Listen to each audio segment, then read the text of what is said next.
She's sitting up! Is me sitting here a rare sight? No, we just thought you'd be resting. Perhaps I would have been, were it not for the sudden arrival of some unexpected guests. Not that I consider it a disturbance. After all, you are the only ones who are free to enter. Would it not be a little unfriendly of me to lie down while we speak? I didn't realize you put so much thought into little things like that.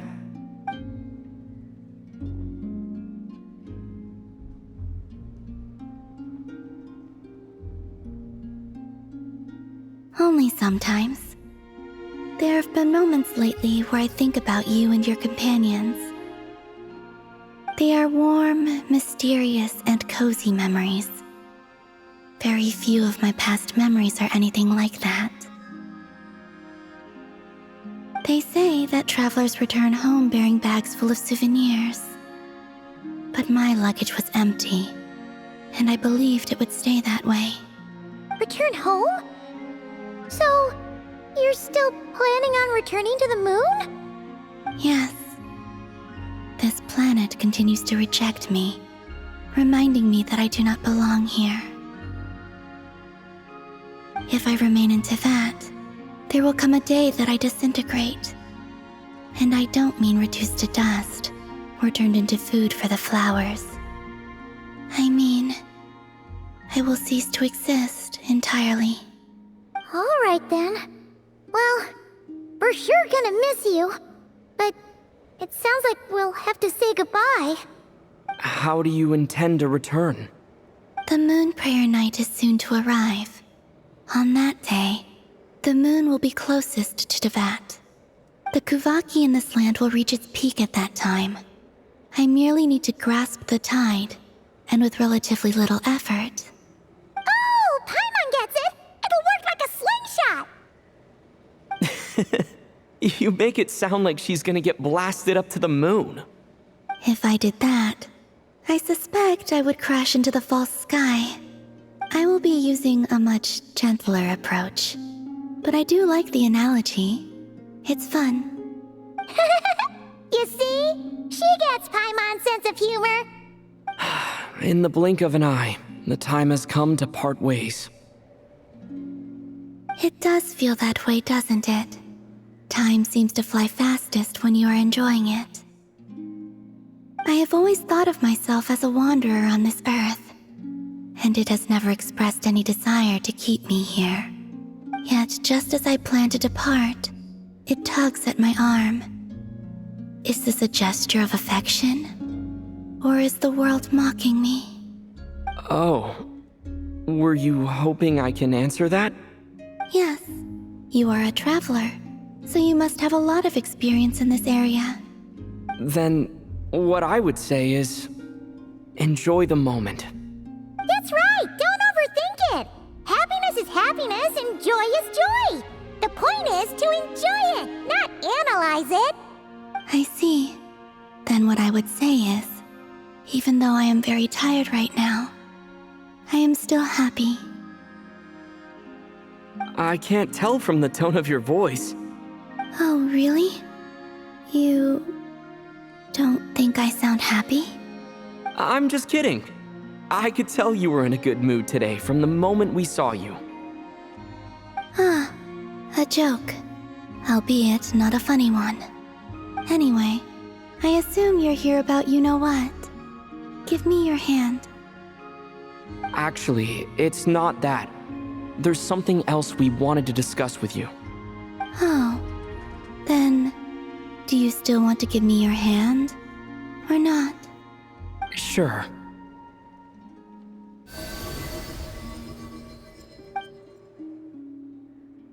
Thank you. So, I've heard that in the moon prayer nights of the past, people here would hold celebrations in the moon goddess's honor. Since you helped so much in our fight against the Rehir of Solnari, I think you deserve a farewell party before you return home. I haven't asked everyone else for their opinions on this yet, but I'd like to invite you to join the upcoming moon prayer night. I've never joined a moon prayer night before. I'm not sure what I would even do. Oh, don't worry about about that. We take care of everything. All you need to do is show up. Of course, there's no need to force it if you're not feeling strong enough. It's just, this kind of felt like a golden opportunity. But they call me Kutar, and the Fatui have an arrest warrant out for me. I shouldn't appear in public right now.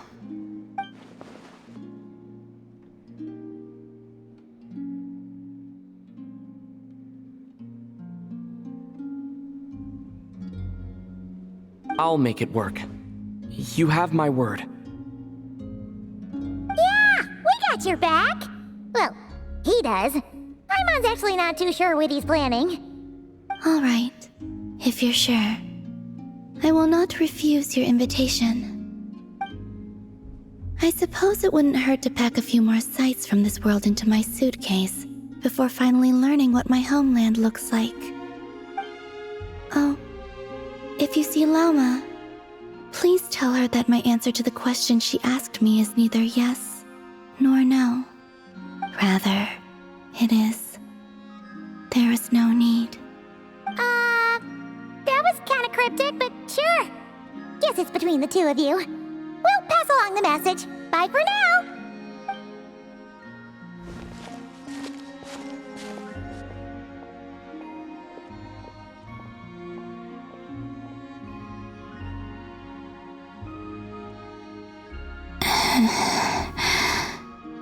And also, I do not know.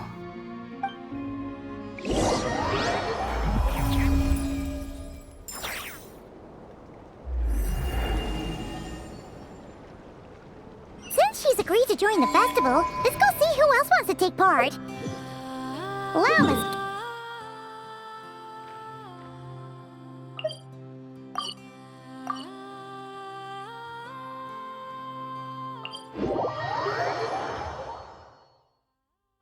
Also, what exactly is your plan to keep her safe? Not sure yet. I'll figure something out. What? Are you serious? And Paimon even gave you her vote of confidence. Hey, Lauma, it's us. Huh? Varka? What are you doing here? Beats me. I had a bit too much to drink last night, and when I woke up, I was on Hisi Island. Mr. Varka is helping to oversee Nasha Town's preparations for Moon Prayer Night. He is here to go over some details regarding the decorations and custom cloth designs. Right, yeah, that too. What do you mean, that too?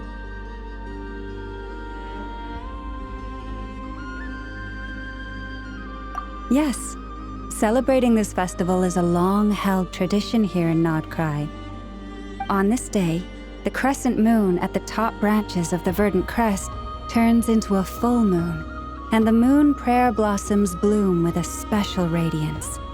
Our people take these to be blessed omens. It's an especially welcome event coming off the back of all that nasty business with Rare. Everyone got put through the ringer recently, and now they're looking to turn their fortunes around. The big shots in town all agree that a big, lively celebration is just what we need to rebuild people's faith in this place. No wonder Catherine said that people weren't so bothered about the religious element. That's right. It's become more of a local custom by this point. The celebrations have little to do with whether the religious stories behind this event are true or not. Even the Frost Moon Scions are eagerly awaiting the coming of Moon Prayer Night, despite now knowing that their past beliefs were founded on a falsehood. That's fair. It's a bit like the lantern ride in Liyue. It's a chance for people to enjoy themselves, not debate the existence of the Adepti.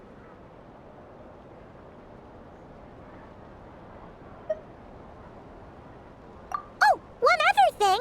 We just went to see Columbina. We went ahead and invited her to take part in the festival this time. Hope it's okay. Wait, so... you mean she agreed to it? Huh. That's quite a surprise. Then, I suppose that she intends to return to the moon on that day. Oh yeah! It's kind of a complicated process, but Basically, it's like a slingshot. I understand. In truth, I had a feeling that she might make such a decision. Well, if Kuthar has decided to participate in the festival, we should prepare accordingly. Yeah, exactly. She was saying how it could be risky for her to show her face in public. We were wondering if there was any way we could hide her. Unfortunately, the people who carved the statues did an excellent job of capturing her likeness. It will be very challenging to hide a goddess whose face everyone is so familiar with. Darn! We may have bitten off more than we can chew here. Nah, don't sweat the small stuff. We can handle that. Huh? Are you saying you have a plan? Not as such, no, but the most important thing with a festival is to keep the mood light and your spirits up. You can't go preparing for a festival with those long faces. You'll never convince anyone to enjoy themselves. The Mondstatter spirit is strong with this one. As it happens, I agree with Mr. Varka. Let's start by making our appreciation for Kuthar the beating heart of the festive atmosphere. And who knows, once we get the ball rolling, perhaps everything will just fall into place. Hey! Did you catch that? Lana said the thing! Or close enough, at least. I'm looking forward to the Moon Prayer Night already. We have a festival in Mondstadt called Windbloom, and you can always tell which couples are celebrating it for their first time by the smiles on their faces. Big, beaming smiles like their whole face is glowing. And I have a feeling we'll get to see that same smile on the Moon Goddess's face at this festival. Not quite the same, surely. Anyway, I'll take care of business in the city, but I'll have to leave the decor up to you and the Frost Moon Scions. No one else can capture that traditional aesthetic quite like you guys. But lastly, there's the final key element that brings the festival to life. Companionship. Before you leave, let me show you something that we've been preparing. Mr. Varka had asked to see it already, so you may as well tag along. Also, I have some further questions about Kuthar's decision.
Sure look like they're having fun. I believe so. Kuhenki seem very skilled at playing drums like these, although I'm not sure where they learned it from. Maybe it's an innate talent? In their eyes, they're probably just playing with toys.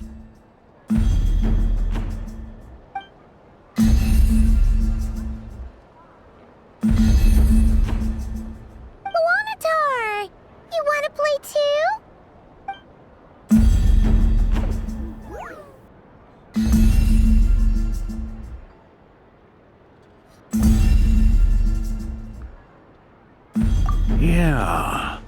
She looks more confused than anything. Maybe we can teach her next time if we get the chance.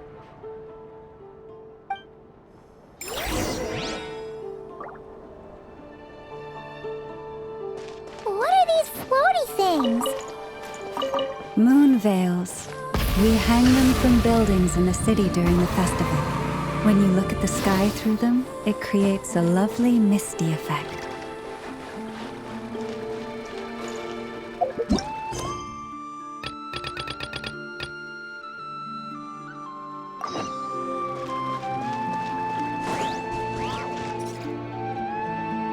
Everyone seems hard at work. They're preparing items for Moon Prayer Night.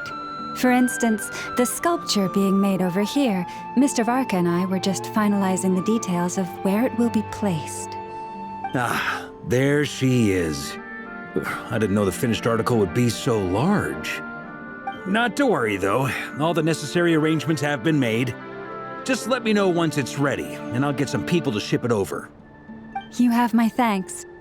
And over here, we are preparing a very traditional confection.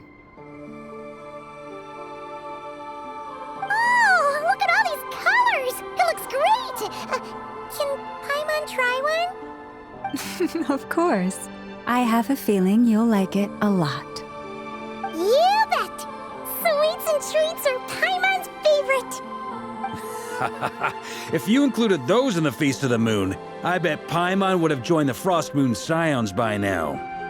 There will also be verdant crests like this present in Nasha Town during the festival. The timing of Moon Prayer Night is not completely set in advance. We make a rough estimate, then observe the changes in the verdant crests and moon prayer blossoms to guide us. As such, the wait itself is a fun feature of this particular festival.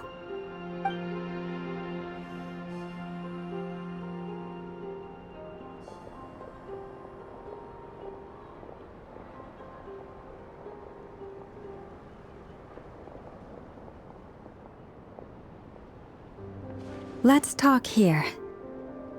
To tell the truth, I am very surprised to hear that Kutar is willing to participate in the festival. I once asked her if she'd be willing to stay with the Frost Moon Scions. I could introduce her to everyone, and we could be a family to one another. She did not answer, but she has not appeared here since. I took this to mean her answer was no, but if that were the case, she would not have accepted this invitation.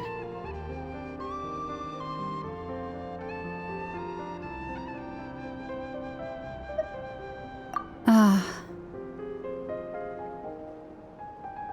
I see. Maybe she is right.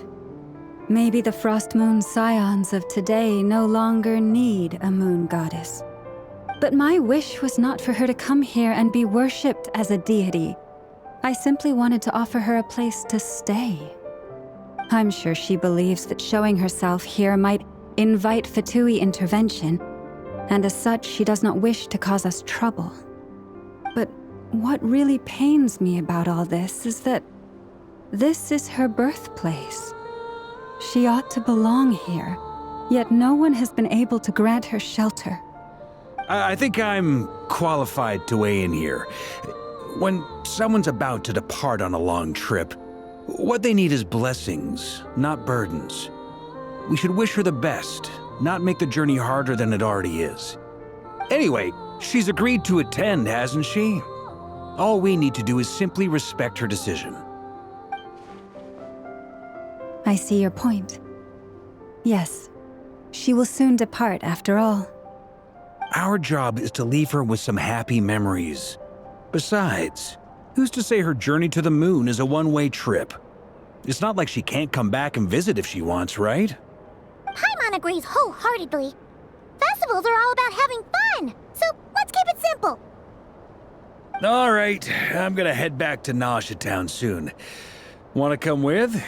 I'm guessing you have some other folks to visit there. Sure thing, let's go! Bye for now, Wilma! Thank you all. Goodbye.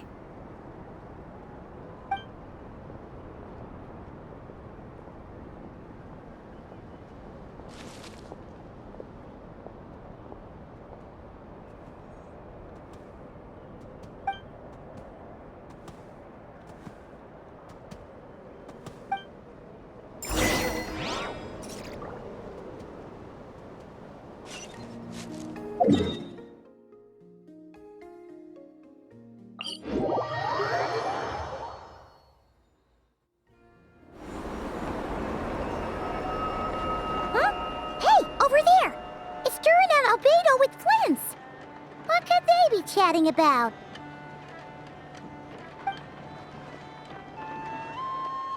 Your guess is as good as mine.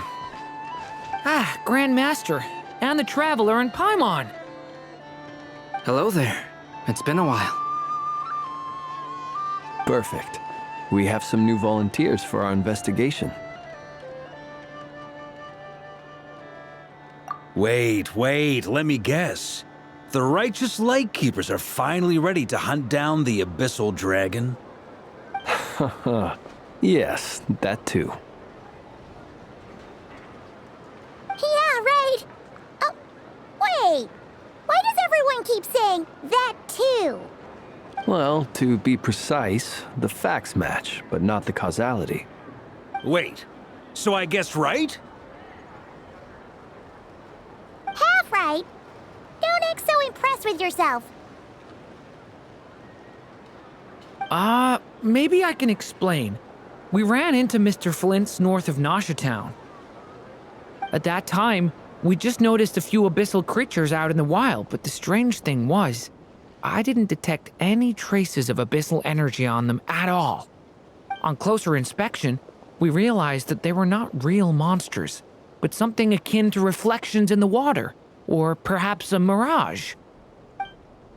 Huh? What do you mean? Like, you could see them but not touch them? Exactly. It was very peculiar. They roared and tried to attack us, but we could not make any physical contact with them. I think I've heard of things like that happening in Nocturne before, but I don't know much about it. Yes, it's a known phenomenon. Mirage-like illusions tend to appear in Nocturne in the run-up to Moonprayer Night. From a distance, they appear quite real. I myself thought that Misters Durin and Albedo were locked in battle with abyssal monsters when I first arrived. But after sharing intel and investigating a little further, we can confirm that these illusions are harmless. There is no great cause for concern.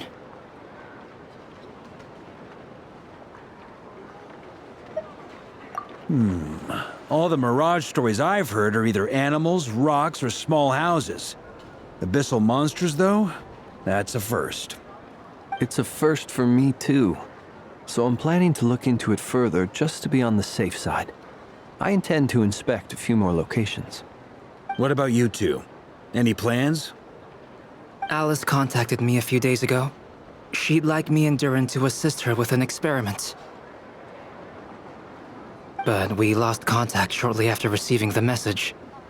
I'm sure that comes as no surprise to anyone familiar with her. We don't know when the wind will blow, yet when the wind blows, we will know. That, in a nutshell, describes how Alice operates. Yeah, that tracks. Okay. Well, I suggest we investigate this Mirage business in the meantime. It's piqued my curiosity, and I'm pretty sure I know someone who will already be 10 steps ahead of us. Well said. Right? Whatever's happening in Nocturne, she always seems to be the first one to know. Let's go see what she knows. We can invite her and her staff to the festival while we're at it.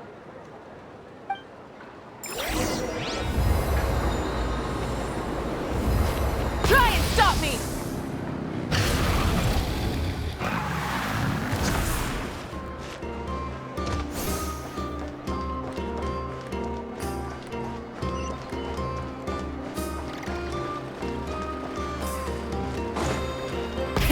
Rev the engines!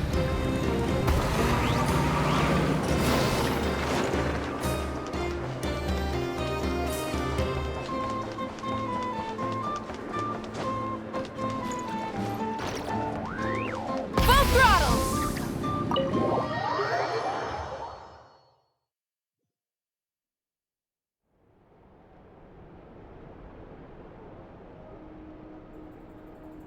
You're right, I have noticed.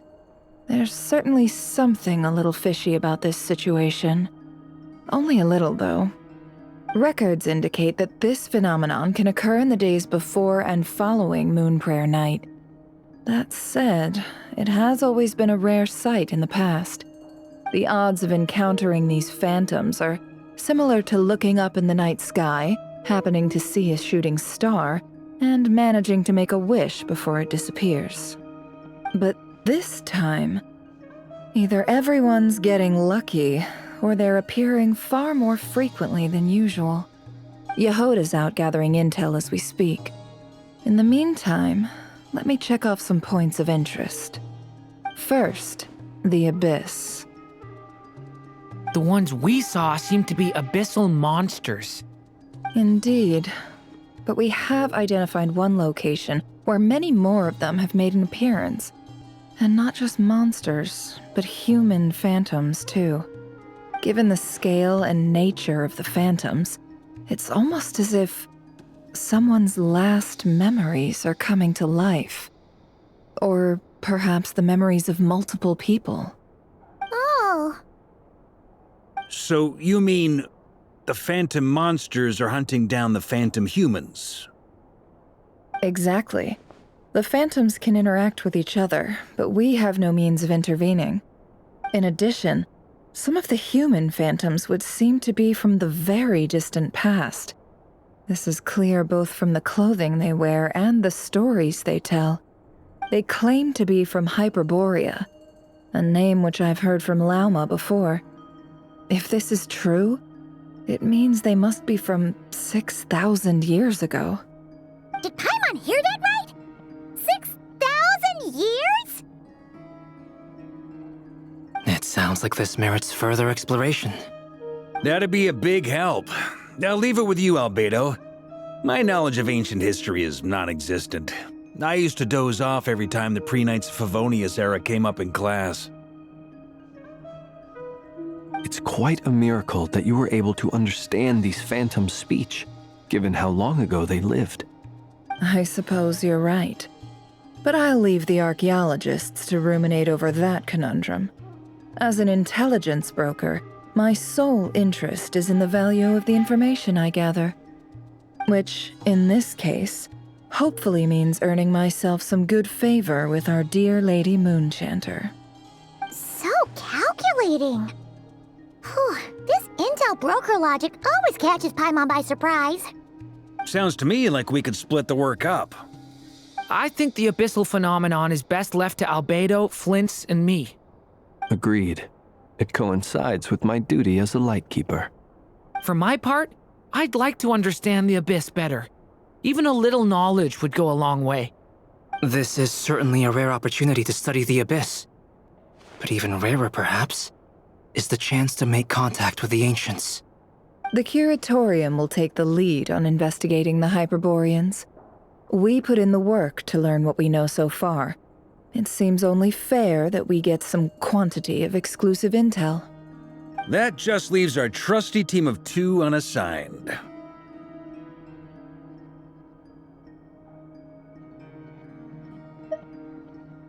Since you became an honorary knight, of course. This was part of my grand plan all along. Ha ha ha! Oh yeah, by the way, we managed to convince Columbina to come to the Moon Prayer Night celebrations. Would you and Yehoda like to join too? She agreed to that? Huh. Quite an achievement. Never underestimate the traveler, I guess. I'd be happy to join. No point shutting myself inside when the streets are all decked out. I doubt any clients will be visiting during the festival in any case. And Yehoda loves a party, so I'm sure she'll jump at the opportunity. No. No. No. No. No. No. No. No. No. Way to contradict me in front of... Wait. No, that's not what I have bad news, boss. So many people. All right, everyone inside. Quick.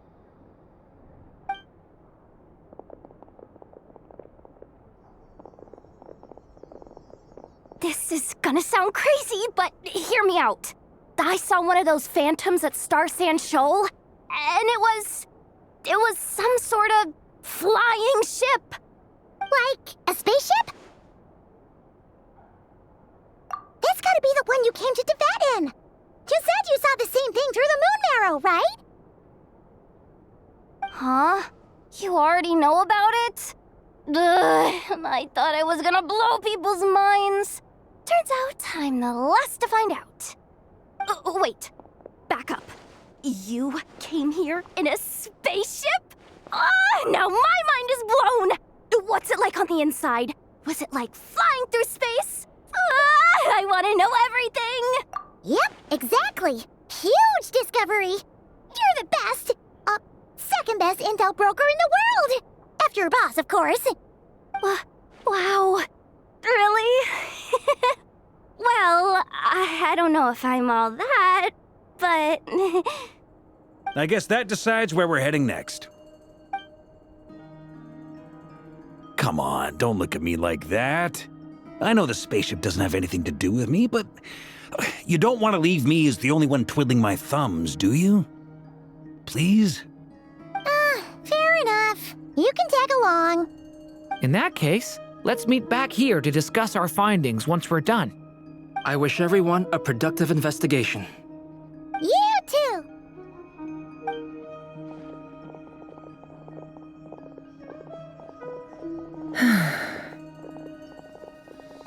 What's up, boss?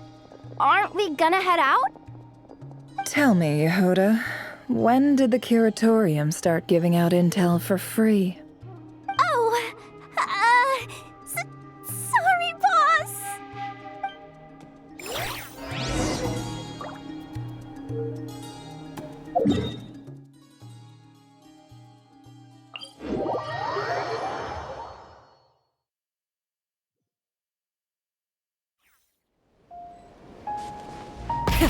Rev the engines!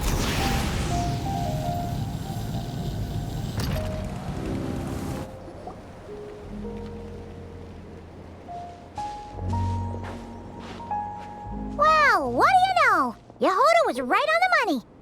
This Phantom really is your spaceship. But that's so weird. Why would it show up here? Is it some kind of projection? Or a ghost? Like, maybe it no longer exists, but somehow it left an afterimage? Ah, you're already here. Miss Lauma, what a surprise. I thought you were busy with festival preparations. I was, until one of our people informed me that a strange sight had appeared at Starsand Shoal. No one's ever seen something quite like this before. I thought I should see it for myself. Same here. Oh, so we heard that these things appear around the festival period. Any idea why that is? Unfortunately not. We have very limited information about them, since they can't be interacted with. And no human phantoms have ever made an appearance before now. The most we've been able to deduce is that these sightings appear to be connected to the increase in Kuvaki energy around this time. Yeah, seems like that's all we can do. This is all so confusing. Allow me to lend you a hand.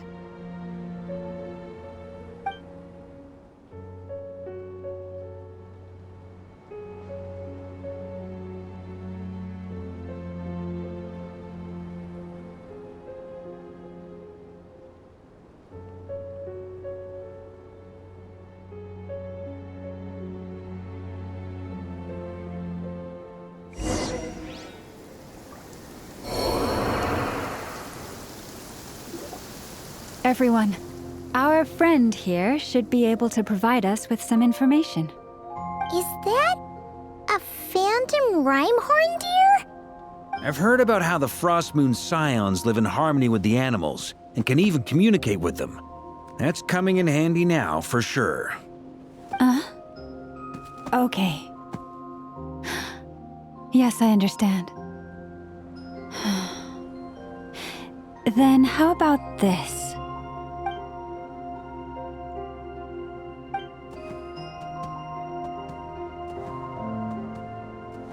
Oh, it's leaving. It appears to share our curiosity about this giant spaceship, So I asked it if it wouldn't mind investigating along with some friends. In return, I told it about some nearby spots where the wild fruit grows abundantly. We may live in a different era from these phantoms, but I trust that the terrain, climate, and ecology here are more resistant to the effects of time than some things are. Let's give them a moment and hope for the best.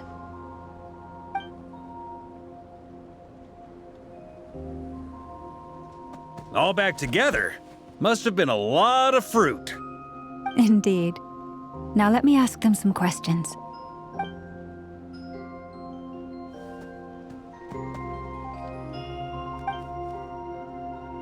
It did find a lot of wild fruit, enough for them to feast for a long while. This puffin circled in the air several times, but didn't spot anything out of the ordinary. Certainly nothing to do with the spaceship. Huh. Well, it definitely makes sense to get a bird's eye view. Indeed.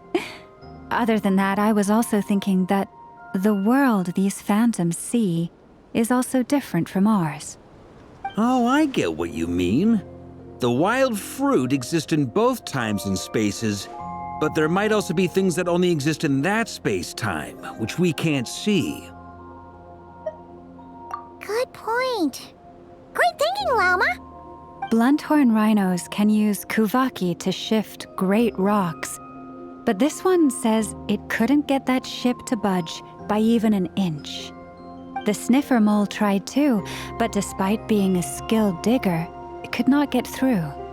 They say that the spaceship looks robust and undamaged. It seems completely impervious to any and all attacks. Whatever lies within is well defended from harm. So, just like us humans, there was nothing they could do about this spaceship either. Yes, still, they deserve our thanks. We are grateful for all your efforts, dear friends. Now go, and enjoy your feast. I've noticed some other human phantoms gathered nearby. Come on, let's go talk to them.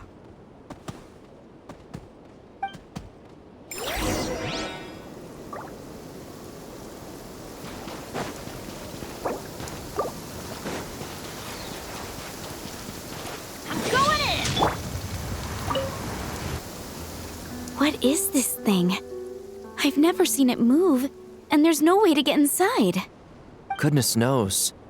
My grandpa says it's been sitting here at least since his grandpa was still alive. What about his grandpa? Did he say anything to your grandpa's grandpa about it? Huh? I don't know. In all likelihood, it was here back then too. Hard to imagine something this huge could move. Guess that means that as far as they're concerned, this ship's been around a long time.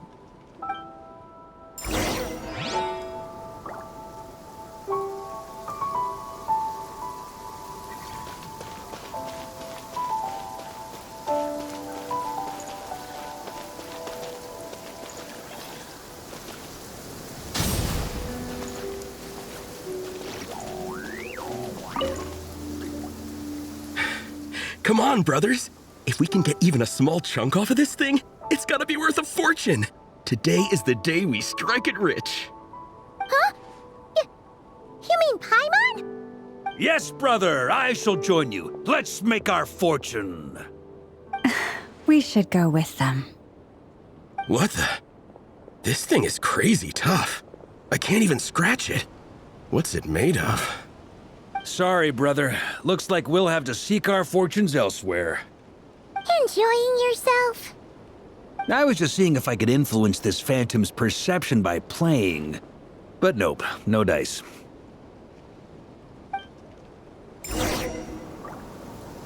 I'm sure we're all starting to build up an idea of what's going on here now that we've spoken to some of the people. These phantoms are reenacting real historical events in Nodcry. It's almost like we're in some kind of interactive stage play. We can talk to the actors, but the plot is fixed, and we can't influence it. It makes sense. History is set in stone. The objective facts of the past cannot be changed. Paimon Archon totally thought you were just goofing around earlier. But actually, you were doing some serious investigating. Of course I was.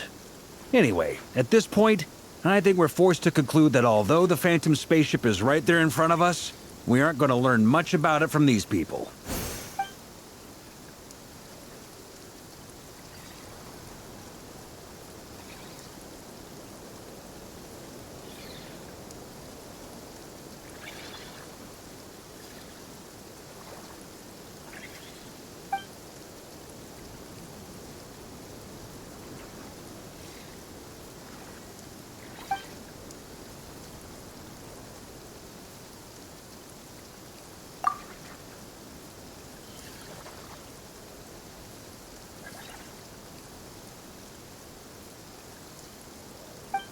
Don't be discouraged.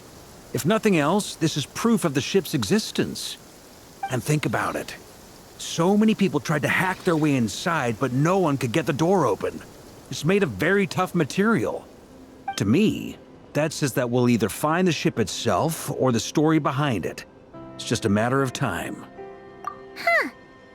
Every now and then, when Varka gets serious, he actually does seem like Grandmaster material for once. I wonder how the others are doing. Let's head back for now. Sounds good. Also, drinks are on me if Team Knights of Favonius is the first to finish. Wait, we have a team name now? Am I in Team Knights of Favonius as well? You're very welcome to join. We've even got a cathedral ready for you. Isn't that technically blasphemy? You wouldn't dare make a joke like that if Barbados was in earshot. Nah, I'm sure Barbados doesn't mind a little harmless blasphemy once in a while.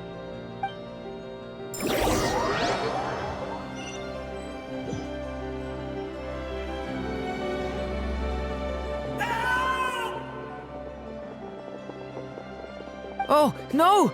Get away! Oh.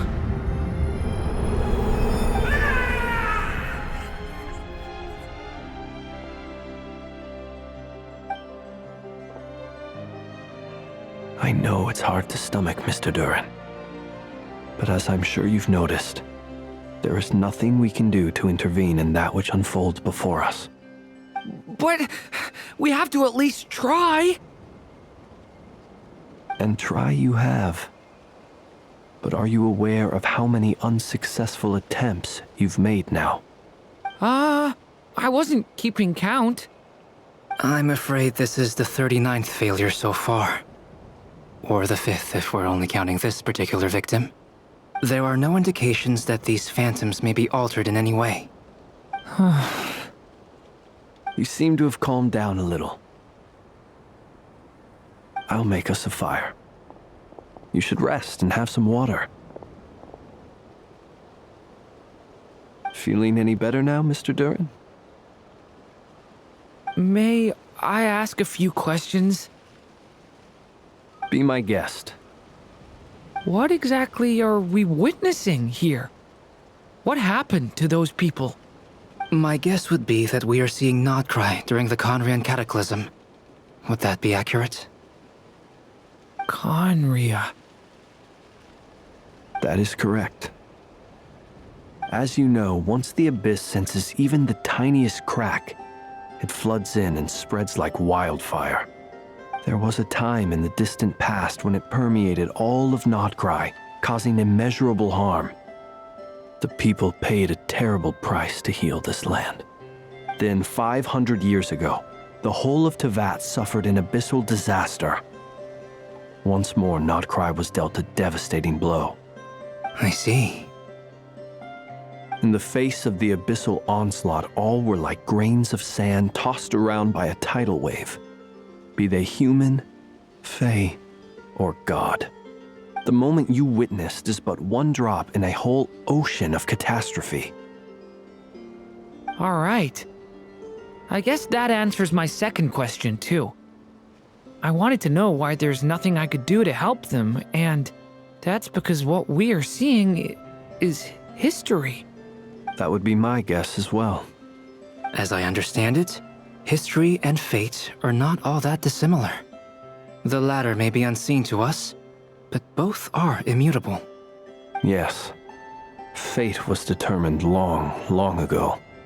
I still have a couple of other questions for you, Mr. Flint's. You mentioned more than one abyssal disaster that has struck this land in the past. How can you be sure that what we're seeing is from the Conrian incident? And also, how are you able to stay so calm when you're talking about these events? From everything I know about you, you're not cold or ruthless, and you're not indifferent to the suffering of others. Alas, I am forced to show my age.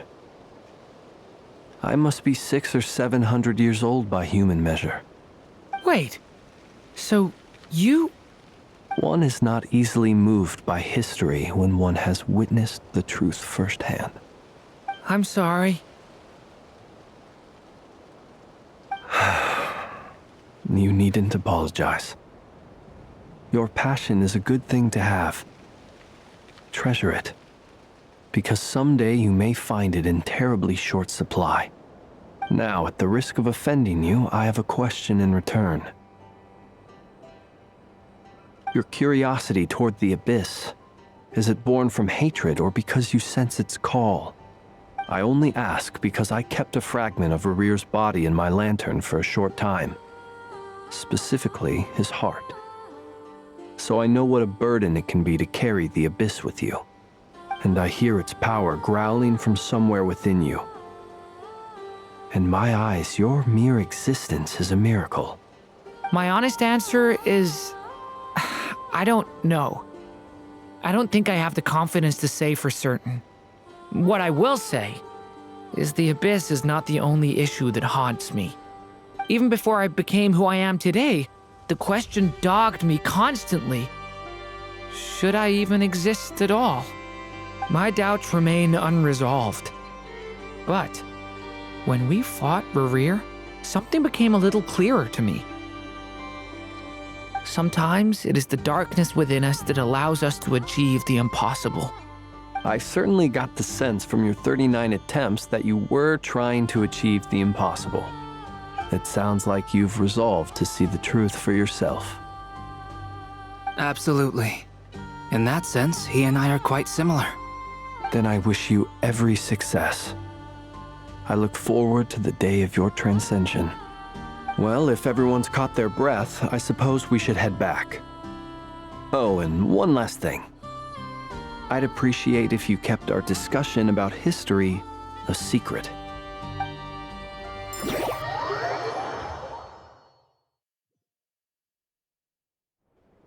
Incredibly, our separate investigations led us all to the same conclusion.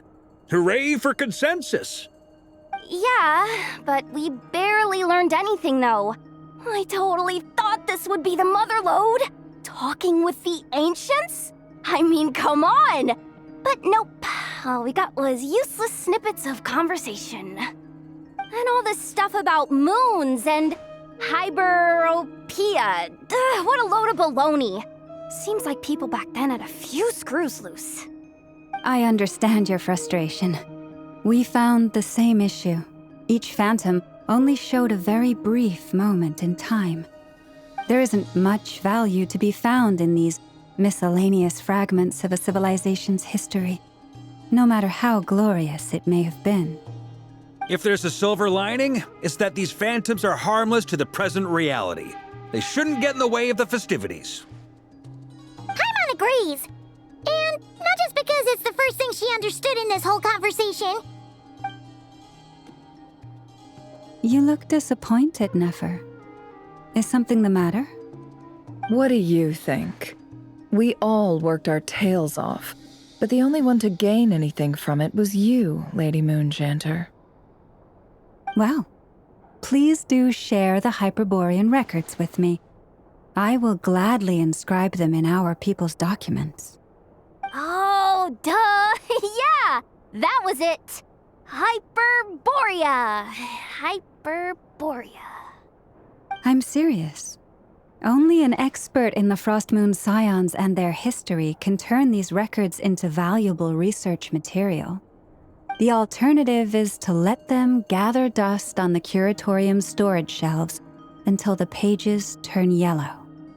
Nefer, you're wise enough to know that cooperating and sharing the profits is the best course of action here.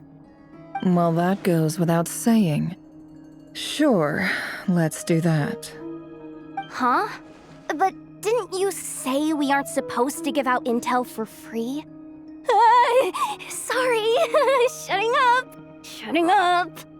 Now is not a good time to push Nefer's buttons. Anyway, back to Moon Prayer Night. I'm thinking that we should prepare something a little special, aside from the usual decorations and so on. You mean a parting gift?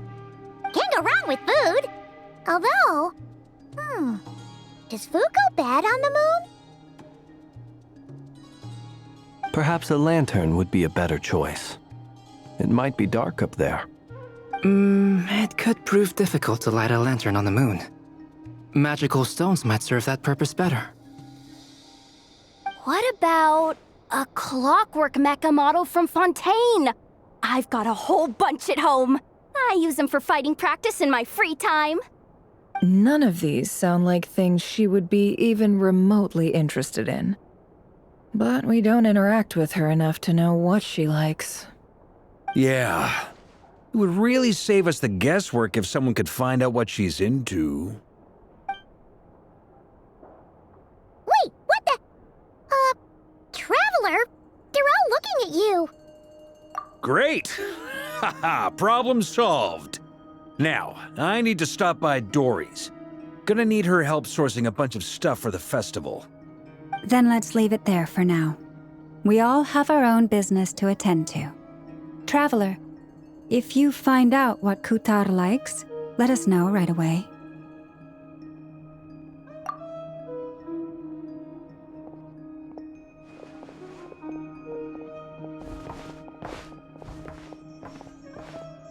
Is something the matter?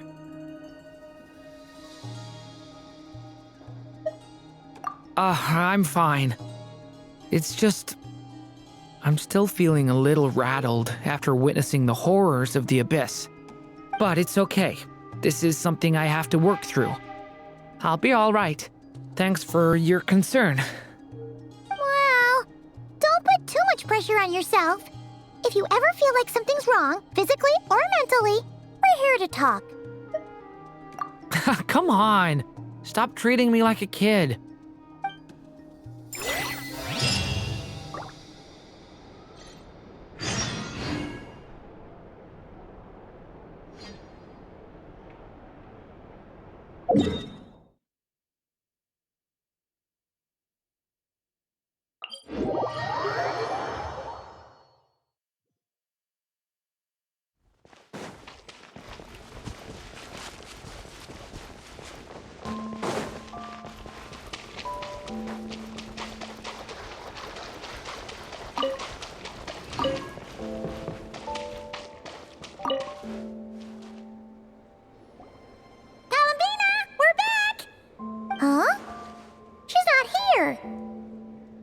Weren't there a few Kuhenki here last time, too? Where did they all go?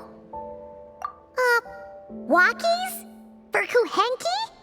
You're not pets, you know. Oh, well. Looks like we just came at a bad time. Let's try again tomorrow. There's still a few days until Moon Prayer Night, so we're in no rush.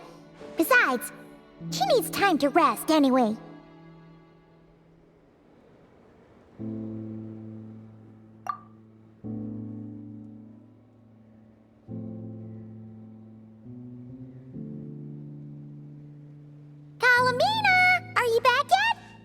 Oh, how strange. Looks like she still isn't here. Right?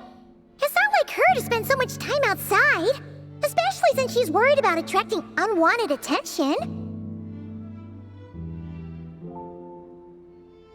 What about Luonatar? Luonatar, you there? Hey! Do you know where Kalambina went?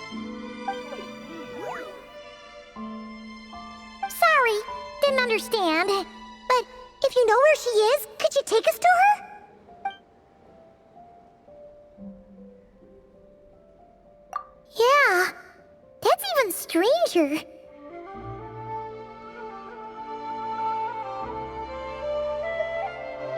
What about him?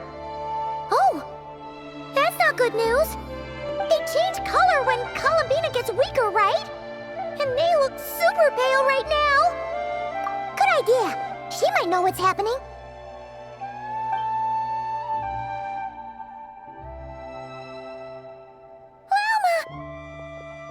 Ah, it's you. How is Kutar? Is she okay? No, she hasn't. I came here to check on her after I noticed the flowers had changed color. Based on past precedent, she must be very weak right now. Even getting up to walk would be a struggle. It seems unlikely that she wandered off outside. Not to mention that she doesn't do that at the best of times either. So yeah, this is super weird. No. Very few people are in the know about Kutar's whereabouts. And if anyone suspicious had visited, they'd have left some sort of evidence. Come on, let's go to Nasha Town. If anyone has seen her, someone there will know about it. It's Notcry's information hub after all. Makes sense. Let's go!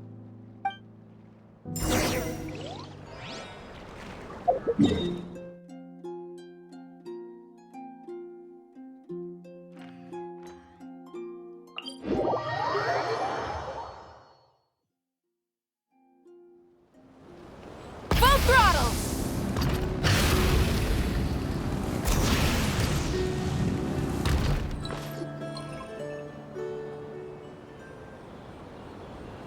Wait a moment.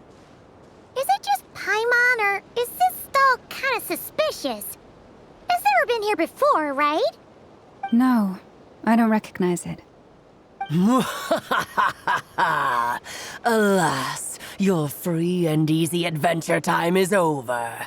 Now, prepare to face the final boss of Nodcry. Whoa! Where'd that voice come from? Not sure, but it's definitely hostile. No, not that way. The final boss is right here. The sniffer mole? That's the final boss? Surely not. Also,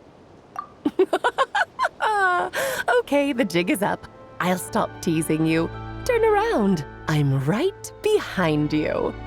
It seems I've managed to leave quite an indelible impression, even though you've never seen my face. Oh, nothing could make a great mage more pleased with herself.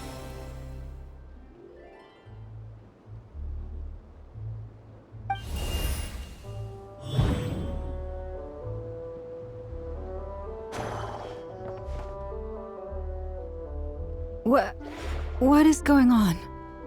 I've heard that all the big shots in Teyvat have long, wordy titles that stun people speechless when they make their entrance. Unfortunately, none of them are affiliated with the Hexenzirkel, and we ourselves keep a very low profile. The notorious name-dropping doesn't quite work for us. Still, I, for one, think I'm really quite amazing. So that didn't stop me from coming up with a title anyway. Alice! It's really you this time? Not a lantern or a dodoco, but Alice in the flesh? Oh, that's right. So, what do you think? How does it feel to finally meet me? You look like... Oh, that's the first thing you thought. A little surprising, but that actually makes me very happy. Because that means that when Klee grows up, she'll be just as stunningly beautiful as her mother. So she's a friend of yours? Kind of. This is actually the first time we've seen her in person. I see. Madam Mage, that was, quite a powerful entrance. I certainly won't be forgetting it anytime soon. It's okay, Lauma, don't force it. Paimon will do the honors. This is Alice from the Hexenzirkel. She's a friend of ours, and of Arcus, too. That's right. She's a good person, just kinda unpredictable. Well, what is the human heart if not unpredictable?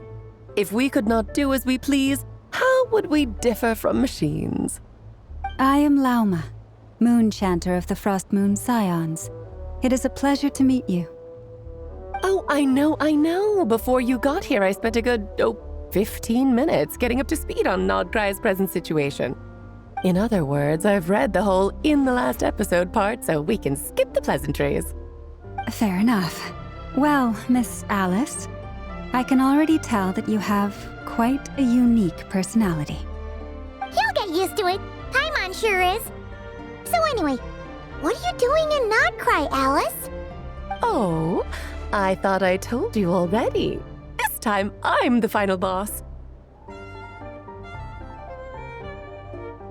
And what a formidable foe I shall be. Powerful, confident, decisive, and good luck finding my weak spot. You will never succeed. Oh, drat! My one weakness, and you found it in an instant. Fate has been dealt a devastating blow. Thus falls the great Dodo King. Why are you playing along with this nonsense? For funsies, of course. What's wrong, Paimon? Are you disappointed in me? Am I a gigantic letdown? No, it's just... you seem like a busy lady. And this is the one time you've shown up in person. Paimon figured it would be for something more high stakes than just goofing around. You're quite right. I'm here in Nodcry because something big happened. Something big enough it caught the attention of the Hexenzirkel. It concerns the 3 moons, Tevat's borders, and of course, the moon goddess you are currently searching for. Kind of. Why don't we discuss this over a pot of tea? My main reason for coming on this trip to Tevat was, of course, to have some fun. But I do technically have a job to do as well, namely, maintaining the stability of Tevat's borders. I'll skip over the complicated parts, but to sum it up, abyssal energies are all that lie beyond Tevat's border. We'd find ourselves in a real pickle if they ever made it through. And the phantoms you've been seeing are a sign that the border has been disturbed. No wonder they tend to show up around Moon Prayer Night. Is it because the real moon is now so close to us that its power can cross the border? In part, but only a negligible amount passes through. Just enough to influence the verdant crests and so on. And as you've noticed, there has been an unprecedented number of phantoms appearing this year. The influence of the moon beyond the border cannot explain this. No, there is another far greater factor at play. The trilunar syzygy. A trilunar syzygy? Eons ago, before the heavenly principles came to Tevat, it was the then 3 moon goddesses who controlled the laws of this world.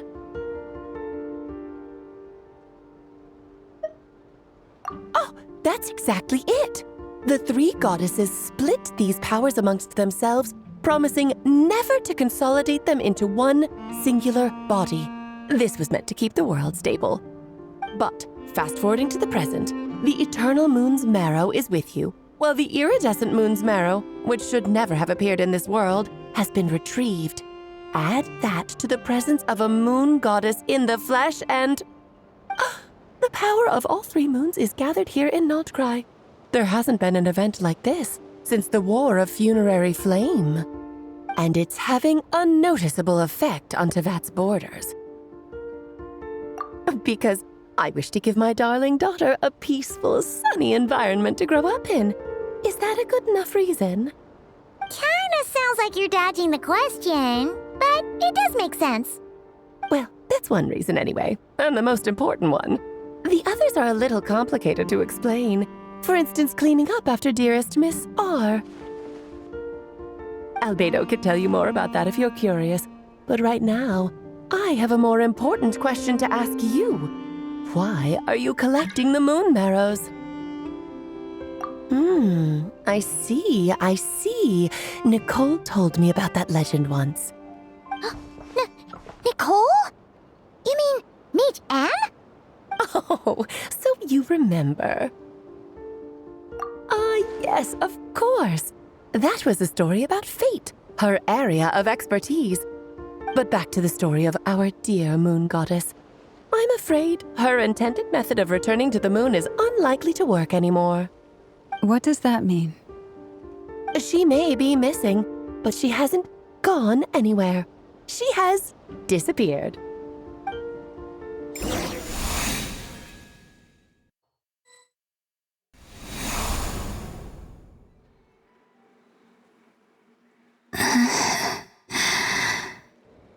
My body is so heavy.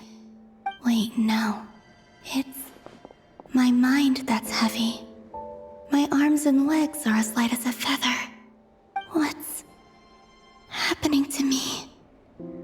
I feel drowsy, like I've been asleep for too long. Is it daytime or nighttime? Is the moon out? I think I'll go for a walk.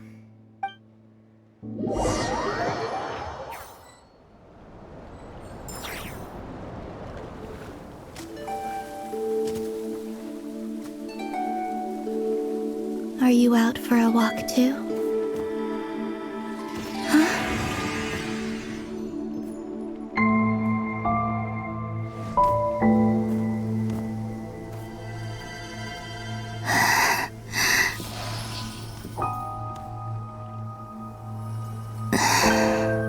The day has come at last.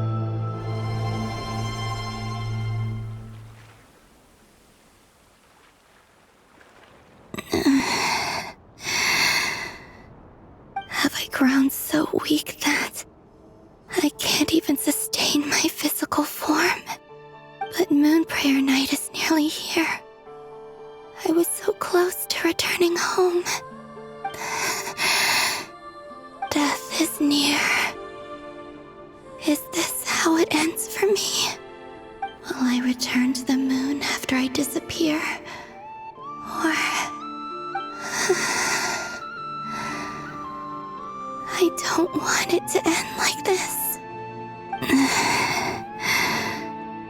So far, at least, I still exist. Even if not physically, I can still feel. But as my power wanes, I'm sure that too will fade. I suppose I might take one final look at this world. The world where I was born.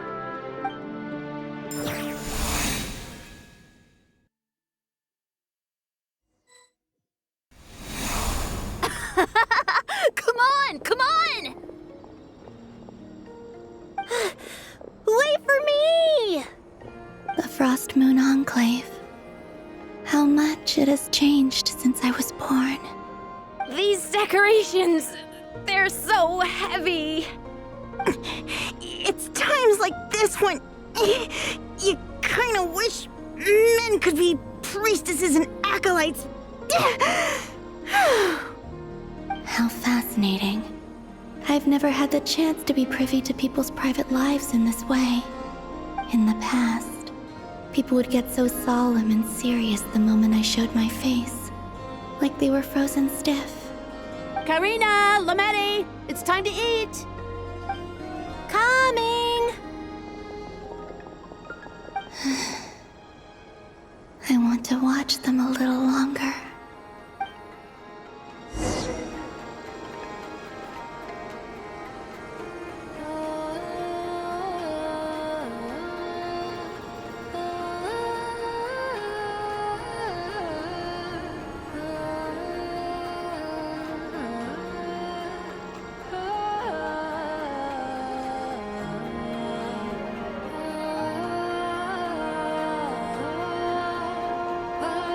I'm sure you're both tired from playing all day. Come on, eat up. A plain, humble meal. That has always been the way of the Frost Moon Scions. Huh? How come Lametti got a midsummer berry dessert? Oh, I always get Lockaberry. I don't mind sharing. You can have a bite of mine if I get to have a bite of yours. They're sharing food? I've never shared food with anyone before. Even at the Harbinger tea parties, everyone just ate off their own plate. And when I couldn't finish my food offerings from the Frost Moon Scions, they'd leave the leftovers out under the moonlight for the animals to claim. Hey! That was 2 bites! Oh, then you can have another bite of mine. Oh, you too. Oh, don't fret now. Here, have some of Granny's too. So this is what it means to be family.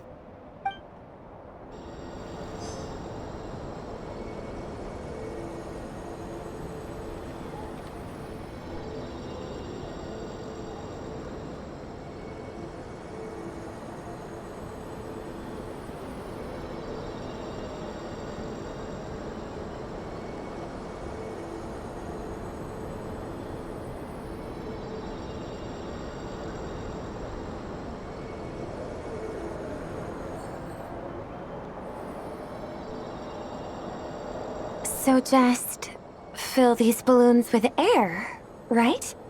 Yep. Try a couple now to test things out. The rest can wait till Moon Prayer night. Think fast. Rita! Teasing an acolyte of the Frost Moon Scions? Surely that's a punishable offense. Take this!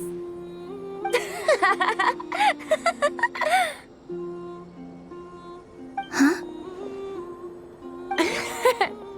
Alright, enough horsing around. Lady Lauma gave us a task. We should get back to it. The task is just to check that the balloons don't leak, right? Doesn't matter if we fill them with air or water. Yeah. Okay, you got me there. And you got me there. But still, we can't use all the balloons before the festival even starts. We won't use all of them. And as long as Lady Lauma's trusted acolyte doesn't snitch, this can stay as a little secret between friends. A couple more can't do any harm, right? Oh, you menace. Then, think fast! Is pumping a balloon full of water really so much fun?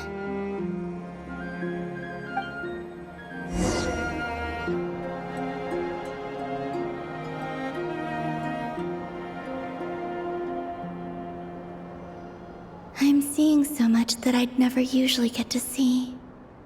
They'd never act like this when I was around.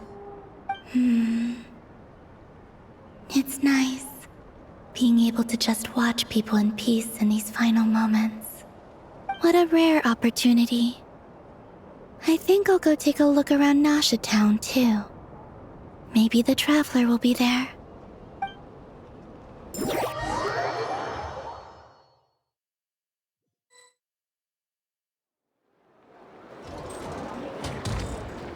After the War of Funerary Flame, the moon goddesses were no longer recognized by Teyvat. They lost the whole foundation for their existence. That's why the moon goddess's strength is fading. She cannot withstand the world's rejection of her.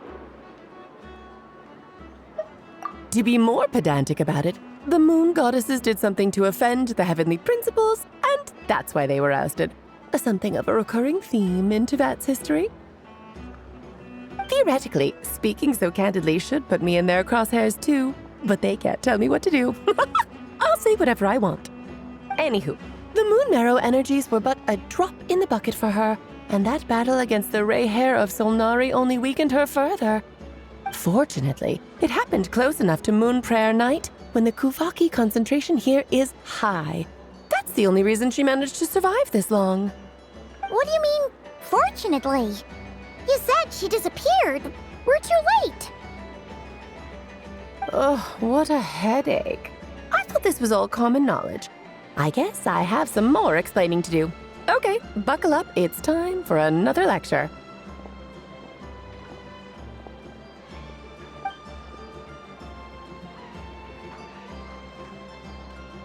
Now, I said earlier that the moon goddesses lost the foundation for their existence.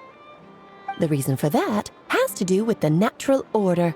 Basically, the rationale for their existence in Teyvat was lost. The same logic applies to the present moon goddess, too. Consider her existence so far. Her comrades in the Fatui called her Damselette. And she was worshipped as Kutar by the Frost Moon Scions. But these connections have now been severed, whether by her hand or yours.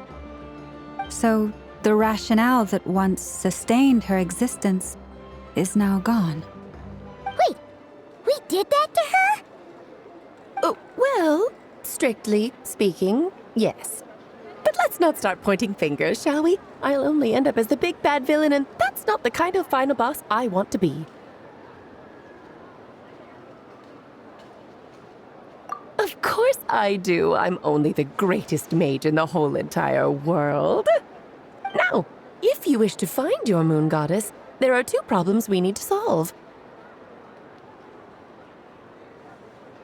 Firstly, we'll need to strengthen the connection between her and Teyvat, at least enough to sustain her until Moon Prayer Night.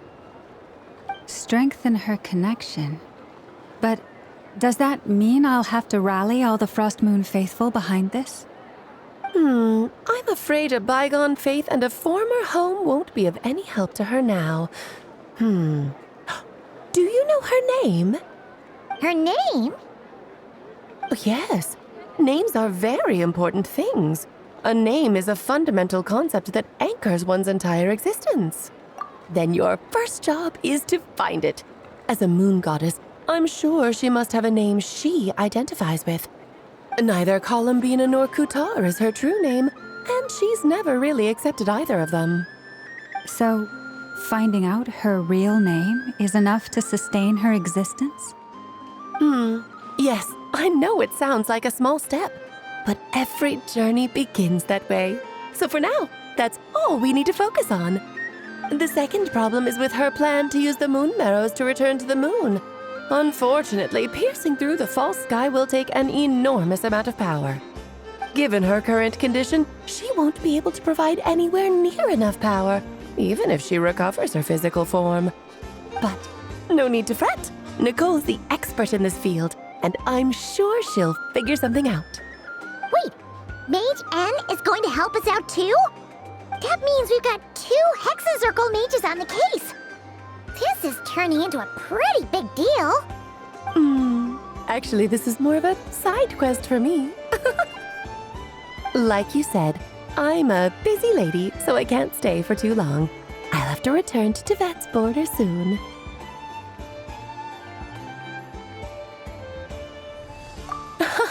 That's the upside you get for looking out for my little Klee. Hopefully that will incentivize you to carry on keeping her company in the future. Anyway, jokes aside, you'd better get moving. It will take quite a miracle for the moon goddess's consciousness to hold out till Moon Prayer Night. Oh, I suppose I might as well tell you where Nicole is before I leave. Off you go now. Time to meet your new friend. Oh, yes, and a little suggestion. Don't forget to mind your heads. What? I wonder how Durin's doing. I should really go see him before I head back. You really are super busy. I most certainly am. There's so many children I have to keep tabs on just in Mondstadt.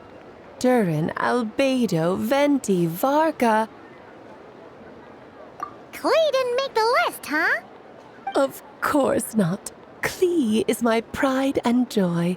I have no qualms about her, because she's the best child in the whole wide world. Yep. Klee's a little angel. I'm glad you agree. Well, all the best. See you when I see you.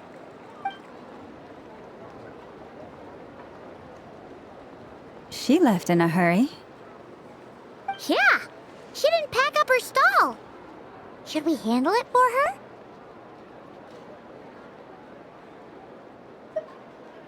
I must say, I'm now very curious about her daughter. Klee, wasn't it? What's she like? That's a long story. Come on, we'll fill you in as we go.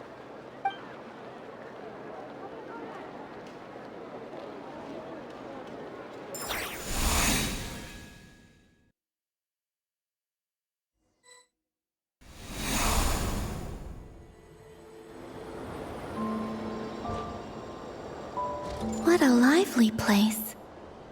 I've never experienced Noshatown like this before. Hey, you old geezer! Your hammer's rusted through! Who are you calling old geezer?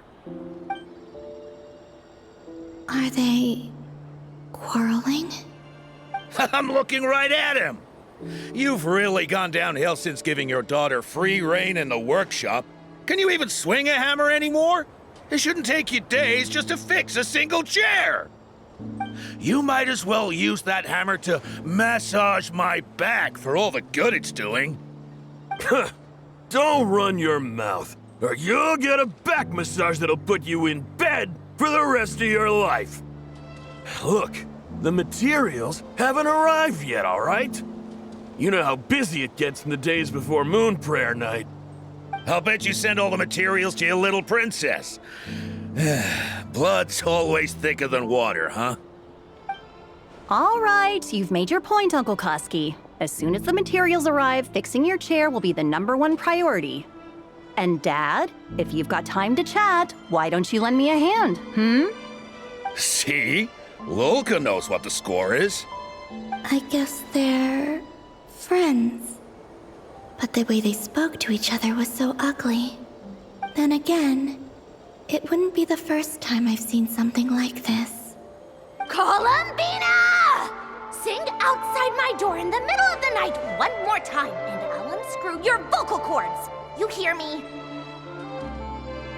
Oh, Zandrone. So that was her way of trying to be friends with me. What a pity. I won't get the chance to say any ugly things in reply.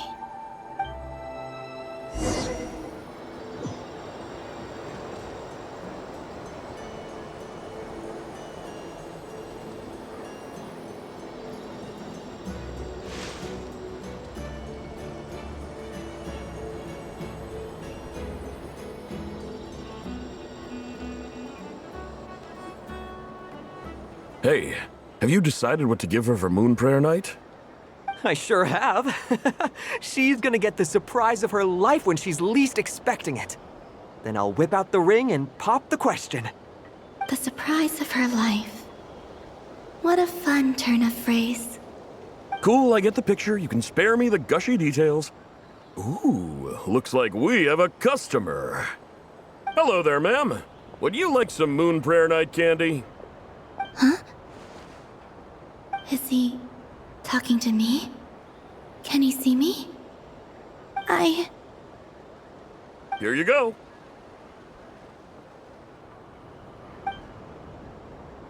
Oh.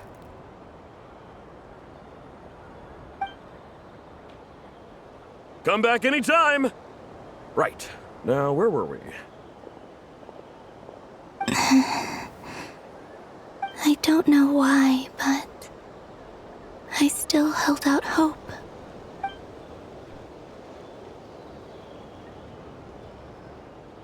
The most important thing right now is to find that mage. This name thing seems super important too, but where do we even start looking? I'd better go pay the Fatui a visit.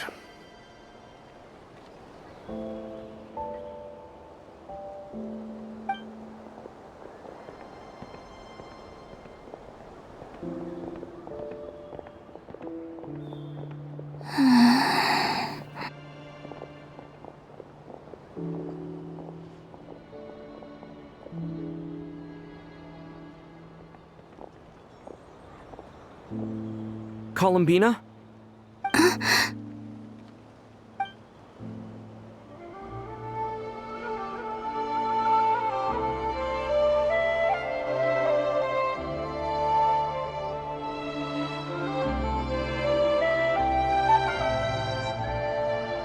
Traveler? Let's go! This is no time to be spacing out!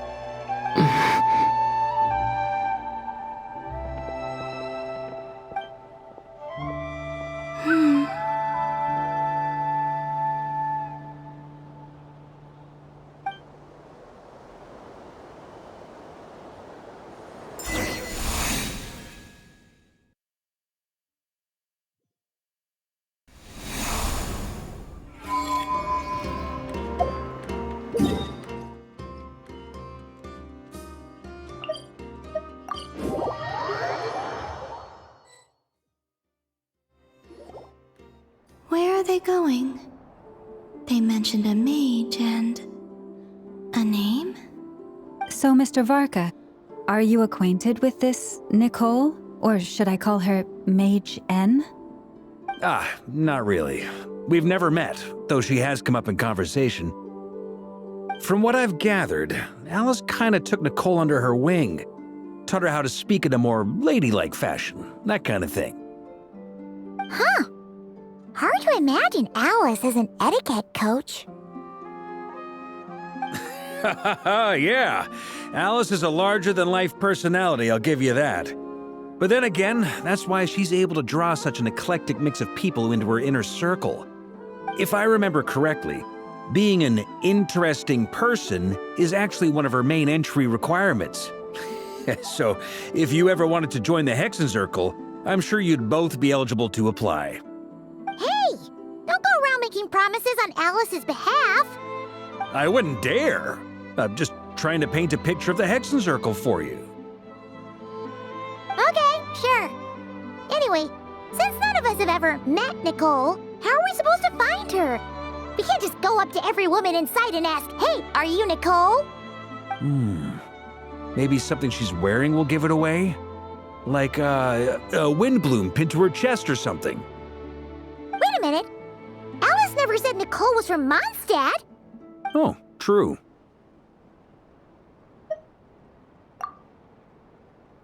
That would be this young lady, then?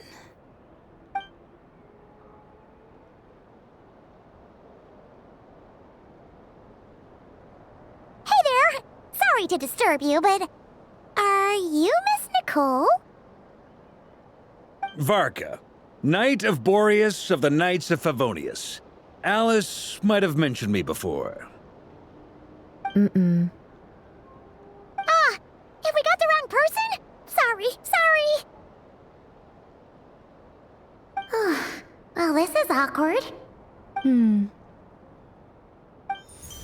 When I shook my head, I meant, no, Alice hasn't mentioned you before. Huh? Where is this voice coming from? My apologies.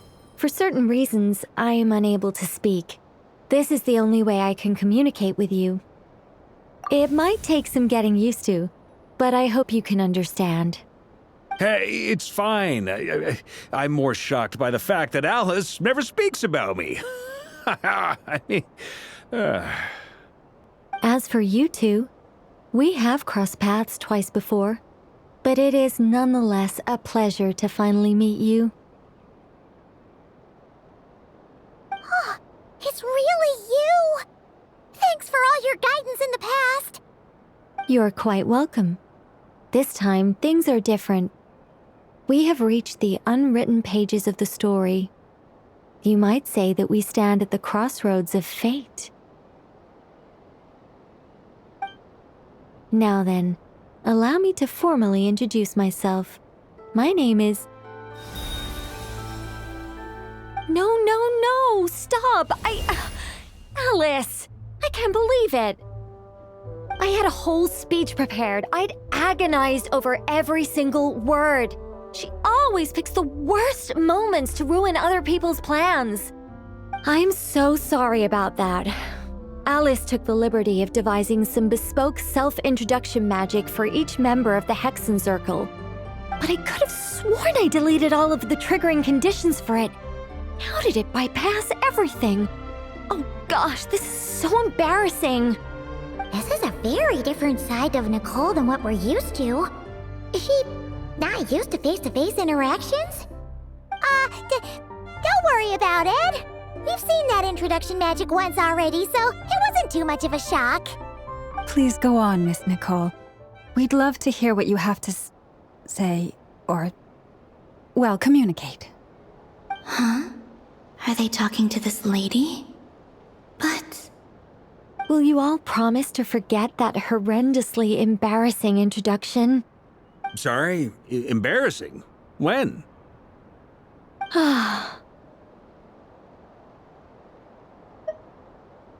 Yes, my name is Nicole. and I am one of a very few angels who have retained both their preferred form and their power. The Traveler and Paimon should be no strangers to this concept. There is another of our kind in Natlan. They call her the Lord of the Night. All right! Paimon remembers her! Yes. Well, I have retained more of my power than she. It's because I don't have a long-term duty to fulfill. To be more specific, no. We'll be here all day if I get into the specifics. Moving on. If I'm not mistaken, you are here because you wish to learn how one might reach the moon beyond the sky. That's right. Is that something you can give us any guidance on? Yes, I do know a way. It began with the Hyperboreans, who lived after the War of Funerary Flame. Blank looks. Maybe I should start with the background of the war. Or maybe not. It shouldn't be an issue. I'll fill in the gaps for you when we have more time. Anyway, after that war ended, the three moons retreated to beyond the false sky. The Hyperboreans were humans I once aided. They accepted the civilization and creations bestowed upon them by the angels. But despite accepting many blessings of the angels, many among them still held on to their faith in the moons. They were reluctant to accept the new order. Even after the War of Funerary Flame, they sought to contact the moon goddesses beyond the sky and receive their guidance. But all three had passed away by that point.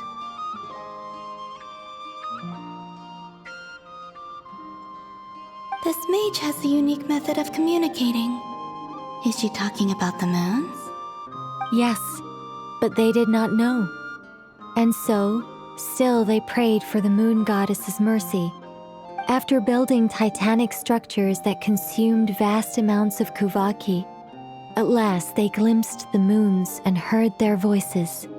But of course, they were gravely disappointed. For it was then that they realized the three moon goddesses were dead. Oh, that's such a sad story. It is. Humanity was in a very sorry state at that time. The angels who had once aided them were gone, and the War of Funerary Flames had left them homeless and destitute. Just a second, I gotta ask. How relevant is all this history to the task at hand? Well, I mean, it's... Okay, it seems we've drifted into irrelevant narrative waters. It's been a while since I've had the chance to speak inside someone's head. As soon as I got started, I lost control and the words just flowed out like a waterfall. What I'm trying to say is... Right, yes, that's it. The relevant part is the ritual created by the Hyperboreans. The fact that they bypassed the false sky and saw the true moons implies that they successfully built a connection between Teyvat and the outside world. Which means, with enough Kuvaki and a sufficiently stable connection, it should be feasible to send one person over the border. Okay, so they built some kind of portal? Oh, yes. A portal. Yes. Is something wrong? You sound disappointed. I just didn't expect you to summarize it so well. It turns out I could have said all that in one word, if only I'd managed to think of it. No, please, it's fine. This is invaluable knowledge. I'll be sure to record and preserve everything in writing. Oh, really? Well, in that case, I suppose I could backtrack and add some more detail. I did gloss over a few things so far. Whoa, time out. Let's summarize what we've got first.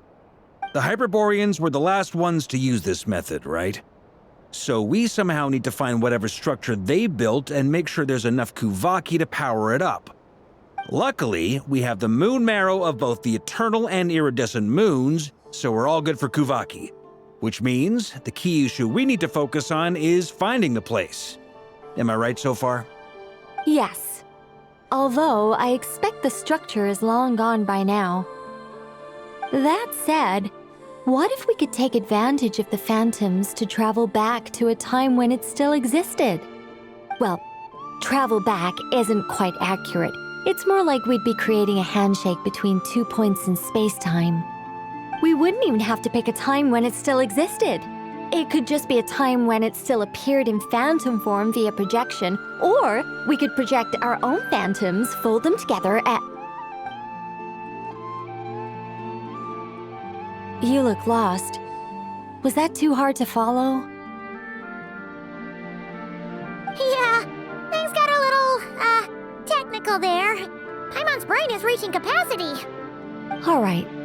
Let me think about how to put this more simply. Okay, got it. Over the next few days, I'll search for phantoms that we can use. Once I find one that meets the criteria, I'll let you know and we'll regroup.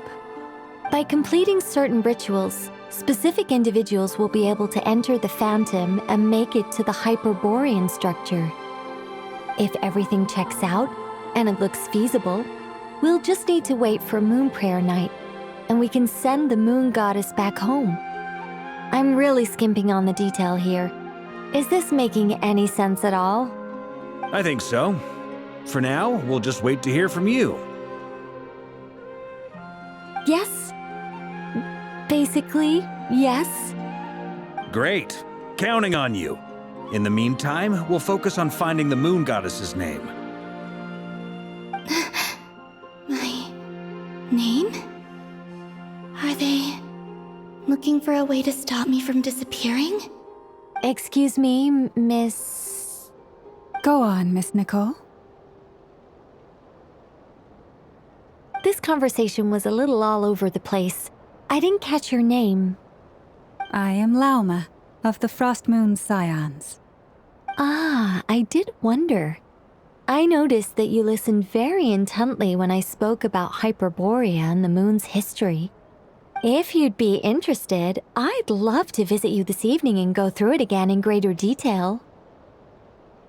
Also, if you were serious about making a record, it would be too risky to simply write down the raw details as is. I would suggest some tweaks. Maybe rewrite the stories as fairy tales or fables, perhaps even prayers. Anyway, we can cross that bridge when we come to it. So, see you later then? Oh, and no need to prepare anything. Just a cup of tea will do. See ya! She seems friendly. It's just... It's so nice to find someone who's actually willing to listen. I've been dying for a chance to finally go through all this systematically from start to finish. Any longer and I'd probably start forgetting it.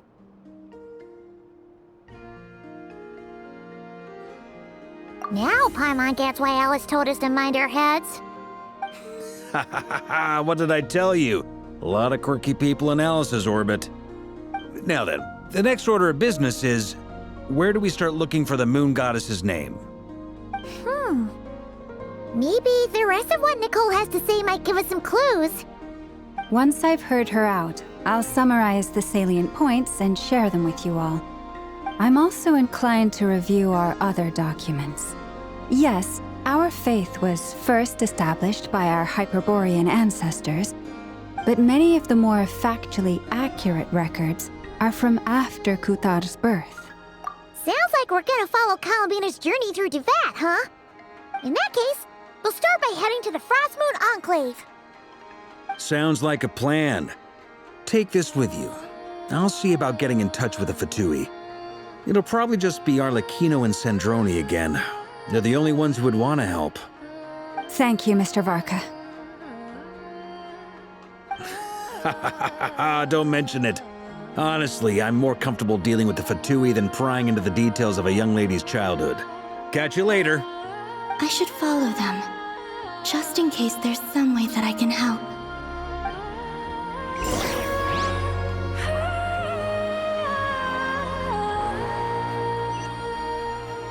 Try and stop me!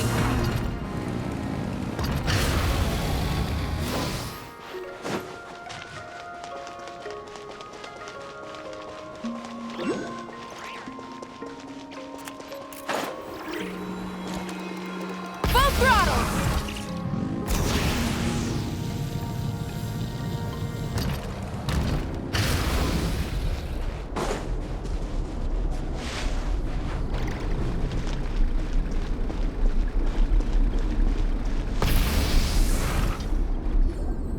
A while ago, I took the time to organize all documents in our possession that pertain to Kutar.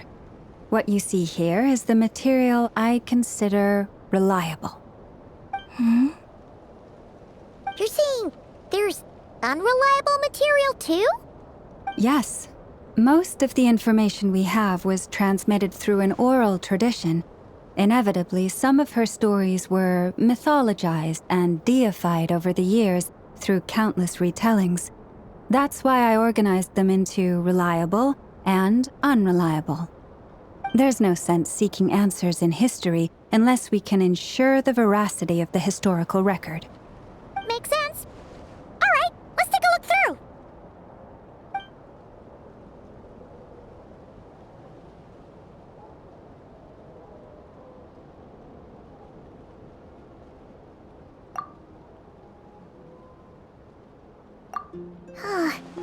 Almost all these records refer to Kutar instead of Columbina. Although neither of those is her real name. Paimon's not sure what point she's trying to make. What we can gather from these records is that the Frost Moon Scions worshipped her as a god, placing impossible expectations upon her. I cannot fault them for their earnest faith, but for all their devotion, worshipping her day in, day out changed nothing. I imagine that none of it resonated with Columbina. It wouldn't surprise me if, even back then, she had already begun to reject the name Kutar and everything it represented. Lauma speaks the truth. When I heard them call upon Kutar with hope and expectation in their voices, they may as well have been calling upon somebody else.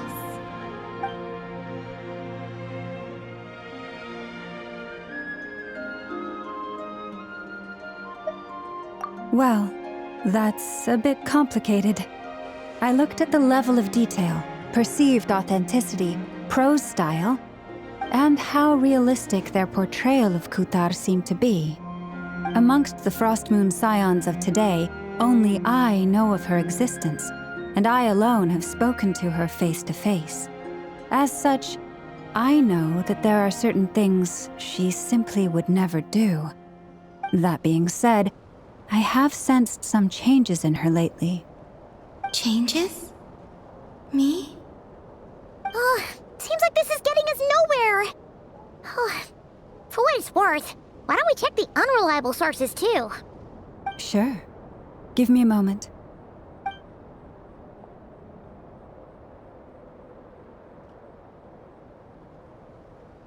Exerting but a fraction of her divine might, Kutar sheared a great mass from the snow-capped mountain and cast it into the sea, upon whose surface shone the mirror image of the moon. Thus was formed the island of Hisi. Yeah, right. That doesn't even begin to pass the sniff test. The 3 moons are naught but lies through and through. Only one moon has ever shone for us, and Kutar is her name. The vast majority of ancient texts are filled with fanciful tales like these. I trust you understand my criteria a little better now. Kutar did not speak, merely gazing into the distance in silence. And where her gaze landed, this was her prophecy.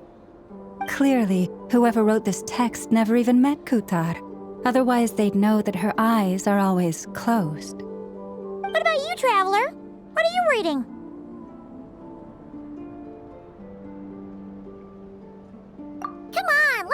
can't see. The child wished to build a wooden nest with which to shield a fledgling bird from the cold. But being so young and lacking in strength, the child could not snap the branches from the trees. Qatar was passing by. Upon seeing the child, she summoned forth a Kuhenki, who built a beautiful nest for the child. I remember that. Not knowing the meaning of Qatar's divine intervention, the child dared not to respond, and thus ran home to call their parents. But Qatar was gone. The Moon Chanter declared the event a miracle and took the nest as a relic, placing it on high for all to see. The child was named as one favored by the goddess and was greatly respected amongst the people. Yet, no further miracles were bestowed, and this matter was forgotten in but a few years. Huh. Any thoughts after reading that?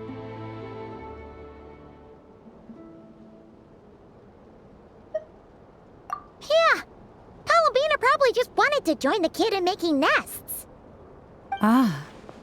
I'd originally considered this a fabrication, because Kutar did not perform any similar actions in subsequent records. But now that I think about it, it does seem like something Columbina would do. It's just that... She didn't know how other people would interpret her actions. She was probably worried about making things difficult for people. So, she gradually stopped joining in. Yes. Oh, that's so sad.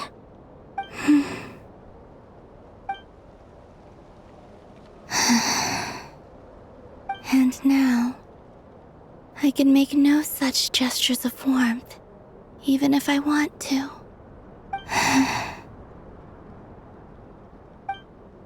Still no name. That's a bit of a shame. But...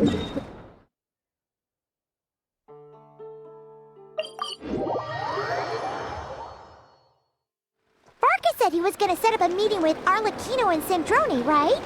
Let's go back to Nasha Town and see how he's doing. Let's see... There's Varka! Oh, and it's Durin and Albedo, too! Yeah, this is pretty much the same place we bumped into each other last time. I convinced them to stick around a little longer. We were all waiting on people, so I figured having a little company would help pass the time. Ah, so you've been waiting for us? Does this mean that you've already arranged things with the Fatui? Sure does. Now you're back, we can go meet up with them together. How'd your investigation at the Frost Moon Enclave go? Well, we didn't find out Columbina's true name. But apart from that, it went pretty well. Aha, just as well that I didn't tag along then. I'm sure our moon goddess wouldn't want every man and his dog knowing all about her private life. Still, desperate times, desperate measures, I guess. Someone had to do it. So, Varka was waiting on us, but what about you two? Are you waiting for Alice? Oh, no. We already met with her. We discussed that experiment I mentioned to you last time. Oh, and she also handed me this communication device. That's right. I understand she informed you about the relationship between the phantom phenomena and Tevat's borders, yes? She wants me to help her with some more experiments on that front. She said that she'll contact me through this device with more information. Ah, I see. Following instructions and making observations. Pretty common research method. Takes me right back to Albedo's lab. Wait, then who exactly are you meeting?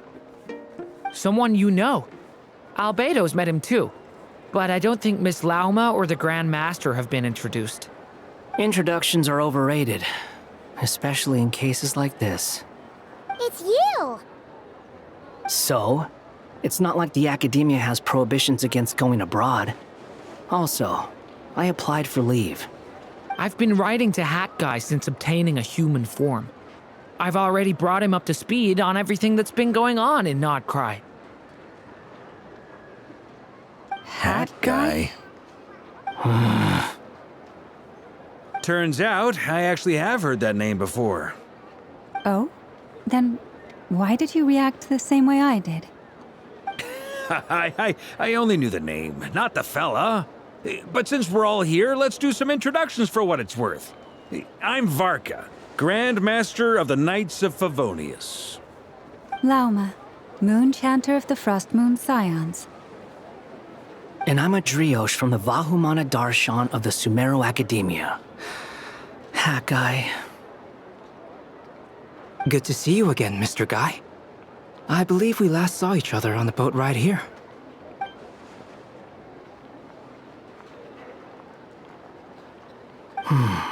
Mind you, the only reason I came here is because there's someone I want to look into. Who's that? The Doctor, also known as Dottore, second of the Fatui Harbingers.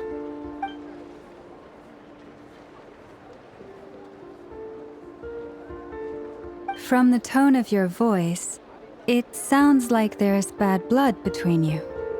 I was reviewing our archives and noticed that a lot of information about him was missing. Left a bad taste in my mouth. That's all there is to it. Dottore, or Zondik, as he was then known, once studied at the Academia, but he got kicked out before he could graduate.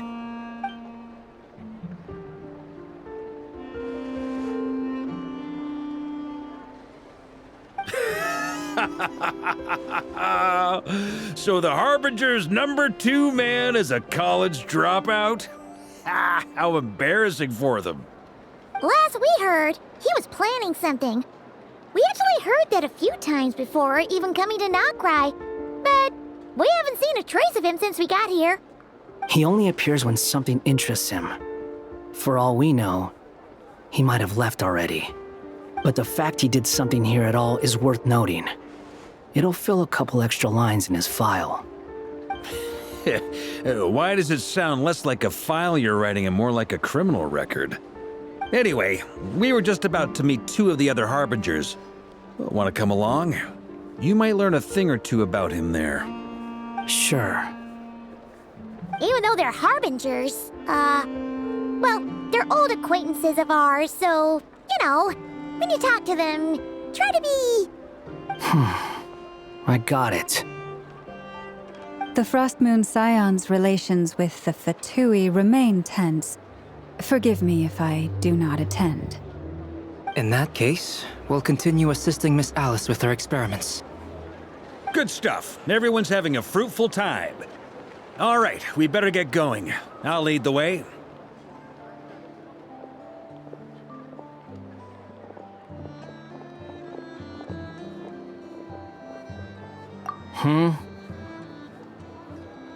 Well, yeah, that's obviously part of it.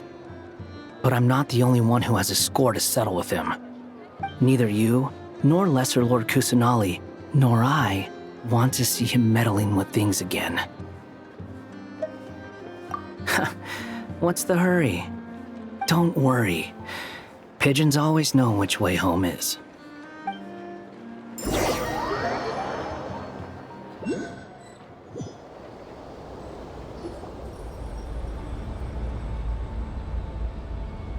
You made it. Who is this? A scholar from Sumeru. They call him Hat Guy. He's an old friend of the Travelers. Wait, this is the Academia representative you wrote about? He doesn't exactly look the part. I believe this will prove my identity. You'll notice it bears the seal of the Sanctuary of Surasthana. Well, what do you know? So it does. All right then. My mistake. It's fine. I expected as much. What? So as I mentioned in my letter, the Academia's got its eyes on Dottore. But this matter remains top secret. Apart from those assisting in the investigation, the fewer people who know, the better. If anyone asks, I'm here in Noctry to pursue my personal academic interests. Gotta say, Varka, you did pretty well to keep all this under wraps for so long. Sounds like you got in touch with the Academia about this way back. You flatter me. Where do I even start? Remember that time we fought Rerir at Star Sand Shoal? He sure let me have it then, didn't he? I'll bet Dottore had that all sketched out, with me as his convenient little pawn. He could not care less about us if he tried, but hey! The feeling's mutual. Does Dottore really strike you as the sort who values his relationships with his colleagues? Fair point. Definitely not. Which is why I always keep my guard up whenever he starts making suspicious moves. To that extent, our motivations align. On top of which, I consider you trustworthy people. Now, back on topic. In the wake of the Reikir of Solnari episode, Sandrone and I grew suspicious about Dottore's complete inaction during the entire affair. So we tried to find out what he'd been up to, but unfortunately to no avail. He never lets anyone in on his plans. The more he cares about something, the more secretive he gets. Indeed. Perhaps he believes that by keeping a low profile, he can avoid trouble. But that trick isn't going to work on his colleagues. Yeah, I mean, he's been researching the ancient moon's remnants, and he's been trying to get his paws on the moon marrows. Only an idiot would believe he doesn't have something more planned. With this in mind, I returned to Snezhnaya and relayed my thoughts to Her Majesty the Tsaritsa, entreating her to have him recalled. That's pretty direct. Did the Tsaritsa agree? Yes. I made it abundantly clear that the Fatui's business in Nodcry is almost concluded, and we do not need 3 harbingers in this territory. Her Majesty concurred. Accordingly, Dottore has returned at her orders. I imagine he is continuing with experiments, which no one besides he would ever have any interest in. Common sense might mean nothing to him, but he's not stupid. He knows that no good can come from opposing the Tsaritsa. Smarts alone won't get him all the way. He needs the Rooster's resources and Regrator's Mora, both of which the Tsaritsa can strip from him by waggling a finger. But doesn't he have a track record of publicly following orders while going against them in private? He probably has it down to a fine art by now. Wouldn't put it past him. We worked together on a research project once. Only briefly, but it was enough to show me that we're fundamentally different people. He has no interest in doing things methodically, stage by stage. His thoughts jump all over the place, and the moment his curiosity is satisfied, or he gets the results he wants, he disappears. The only similarity we share is that, once we set our minds on doing something, we will see it done, whatever it takes. Oh, we definitely saw some of that in your battle with Rerir. You got so competitive. Ugh, do not remind me. Then I believe we all concur. Dottore will not simply give up. Fantastic. Now this is turning into a whole day of unpleasant memories. Ugh. Are you talking about the moon marrow stuff? He also strikes me as the kind of person to disregard experimental regulations, ruin all the equipment, and go way over budget. Then leave the first person he can find to deal with the fallout. Exactly.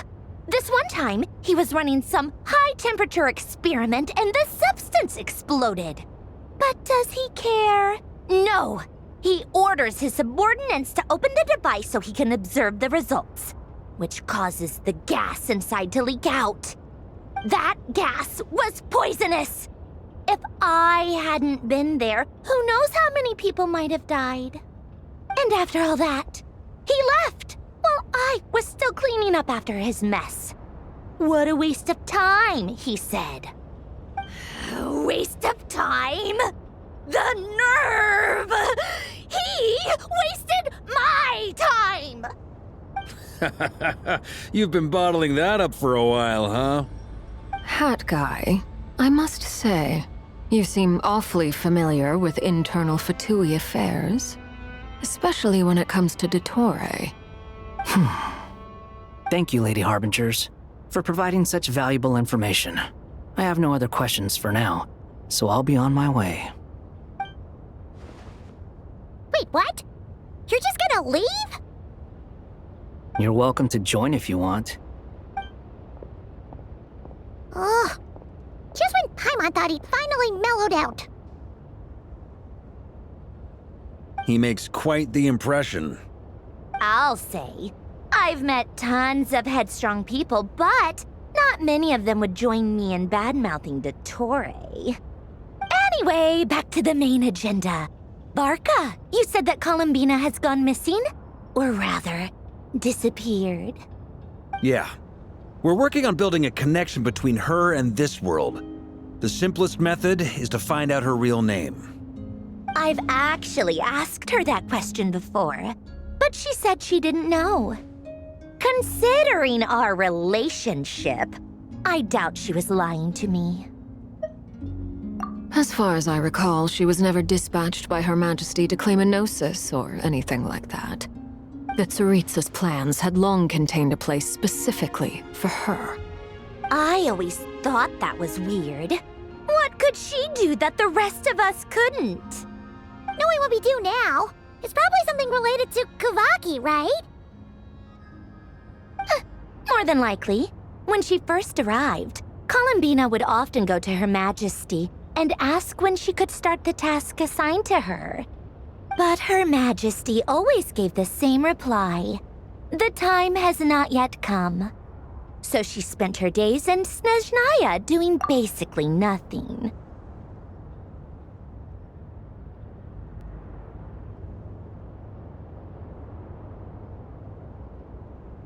The Tsaritsa has summoned a beautiful blind maiden to be a harbinger, giving her the third seat by virtue only of her enchanting voice. It was a dumb and stupid rumor, but the reality of the situation made it hard to refute. And what happened after that? I imagine she stopped caring. She no longer seemed to care why she had been recruited, and Her Majesty never gave her any missions, so she just continued to sing in the flower garden. For my part, I was busy. So busy, in fact, that watching someone be that idol had me fuming. But still, I got the sense that she had long been used to a life of other people claiming she was needed when she wasn't. I just felt that having a place to stay would cost me something eventually. And so I waited quietly for the day that I would have to pay the price. And on the other end of that spectrum, you had me. Someone once told me that I had the lousiest work and the toughest luck. That's a good way of putting it. I forget who said it, but those words have always stuck with me.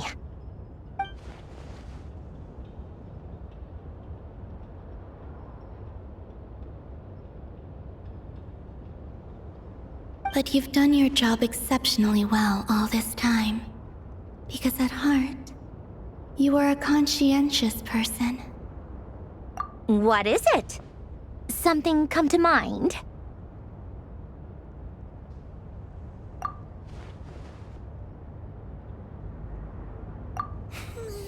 That makes sense. Nothing screams you are needed like your name shouted from across the town. Well, good luck with it. But if you ask me, Columbina is still the most shoutable name. I'm just so used to it now, after all the arguments we've had. I can't be bothered trying to remember another name for her. Nor I. Sandrone. Harlequino.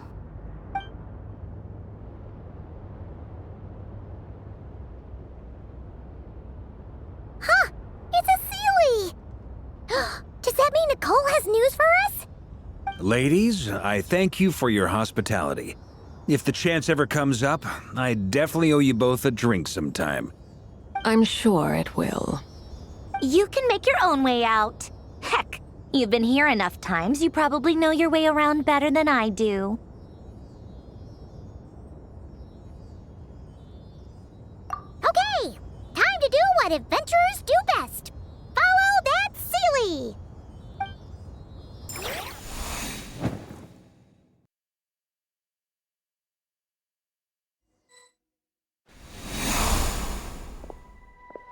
here you are.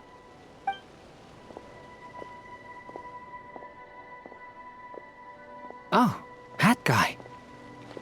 How come you're back so soon? Did things go all right with the Fatui? Fine. Dotori's been summoned home by the Tsaritsa. Couldn't get much more than that. How about you? Any progress with the investigation? Unfortunately not. We've tried everything. Different phantoms, different locations, different points in history. But the results are the same each time. Abyssal monsters roaming the land. People crying out in despair, with no hope of being rescued. Every time I see it, I can't help but think, is this what it was like in Mondstadt when Dragonspine Durin attacked? And if I fail in the task I've been given, will I create yet another tragedy? That's just meaningless speculation. When we encountered similar phenomena previously, I tried to interfere with those illusions, using sounds and lights to guide them. However, we could not change their fates. At most, we were able to extend their existences. The events of the past are like fate that has been written into Irminsul. There isn't a living thing in Teyvat that can escape its past. But Miss Alice instructed us to try to find ways to change the outcome that these phantoms face. It's an impossible task. Can't you just refuse? Since she asked us to do this, I feel like it can't truly be impossible. Or if it is, well, mages can make the impossible possible. I could not have been born as Durin otherwise. But you also said that your past 39 attempts were fruitless. That's true. But you're still going. Yes. After this many futile attempts, surely you realize that you're not doing this because you still believe what some mage told you.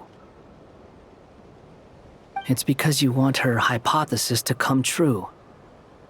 It's something you wish for deep inside. So, think for yourself about what you want to do. As long as you don't believe it's futile, it isn't. Yeah. Previous experience indicates that we cannot touch the phantoms, which limits the effectiveness of our interventions. If we want to clear this hurdle, we need to break this rule somehow. Same thought here. Following the same rules means repeating the same failures. Reducing ourselves to mere playthings of fate. So you mean we need to figure out a way to make contact with them despite knowing that we can't? Yes, and I suspect that's something only you are capable of. Everything in Teyvat is logged in Irminsul, but the withering that once occurred in Sumeru was a sign that the Great World Tree was being corrupted. This corruption allowed things that should not have existed in Teyvat to appear. This is tantamount to rewriting reality to an extent. You're saying abyssal power might be able to affect those phantoms? No one's ever tried it before. If you're gonna try it, it'll take courage. And you have to be confident that you can control it. Is anyone there? Has anyone seen my daughter? She's missing. I have to find her. I hear someone inside. Spargana? Are you in there?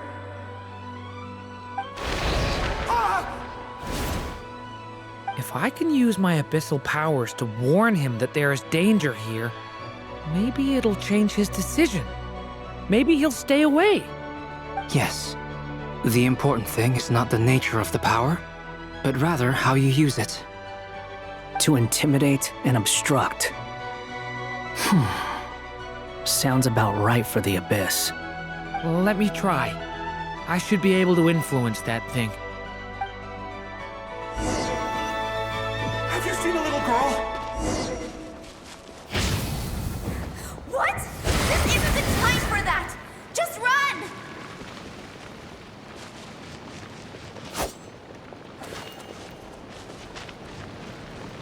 I hear someone inside. Spargana? Are you in there?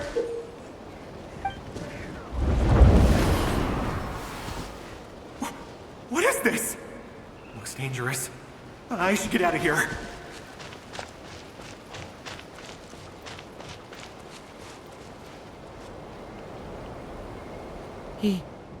He really left. Ha! We did it! Don't celebrate too soon. Follow him. See what he does next. Monsters approaching from the front. You need to stop them and create an opportunity for him to hide.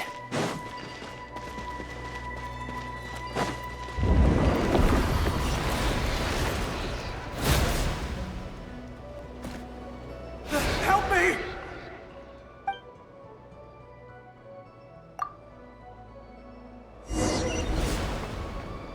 Monsters approaching from the front. You need to stop them and create an opportunity for him to hide.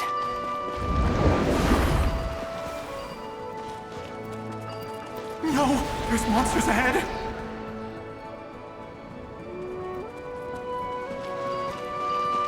Wait, is that the barrier I saw earlier? Why is it appearing now? It's as if someone's controlling it.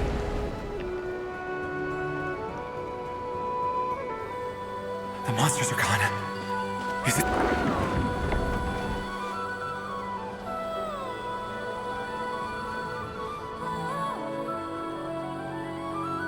The barrier's gone too.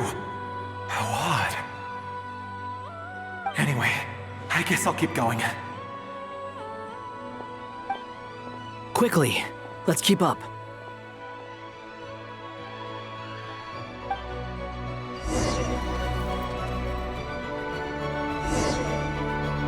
Wait, there was someone else here?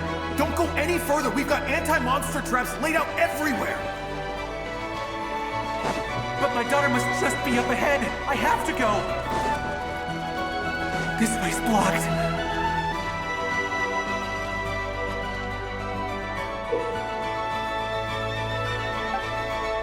We might be able to use the explosives over there, but we need to take care not to hurt him. I'll use the barrier to keep him at a safe distance.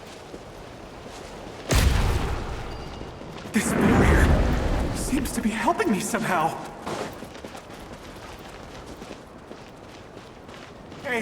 Hey, wake up! Oh, no good. Gotta keep moving ahead.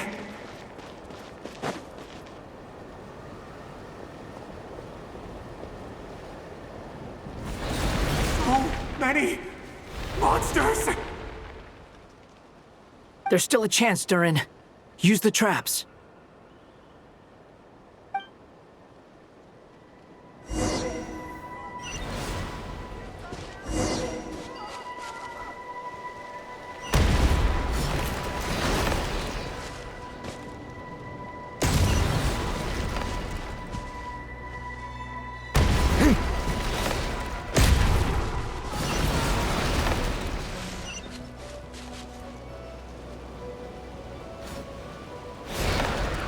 Help me!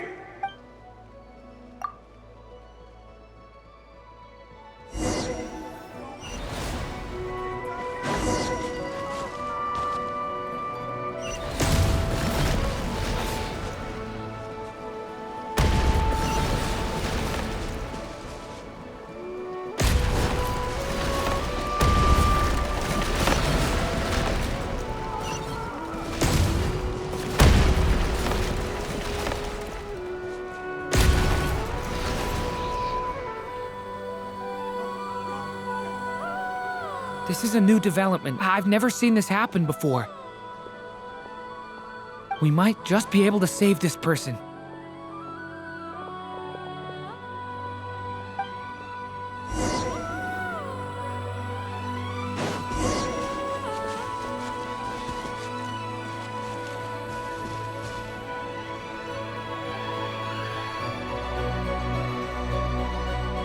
Hello there. Have you seen my daughter? Spargana's her name. She's carrying a large backpack. Get out while you still can, you fool. You won't find any survivors here. But I can't just leave her here. She must be so scared right now. Sorry. Wish I could help, but I haven't seen her. You'll just have to keep looking. Okay, thank you. If I do find her, I'll get her to shelter and come back for you. Don't bother. I've got nowhere left to go.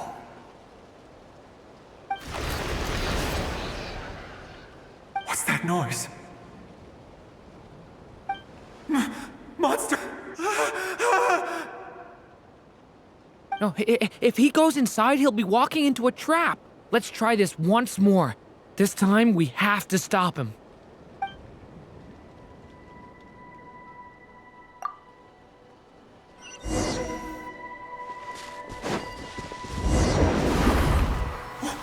Why? How will I know where Spargana's gone like this? You know what? I'll trust this strange barrier. It's gotten me this far after all.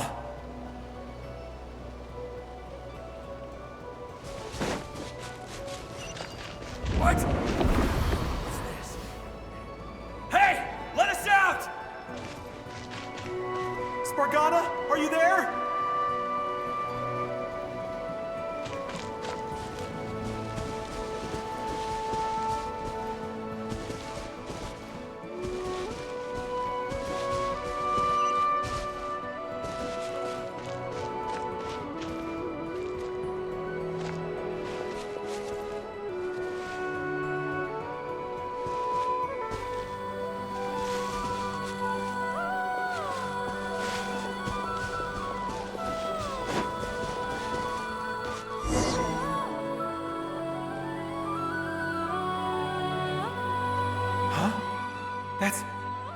That looks like one of my daughter's books!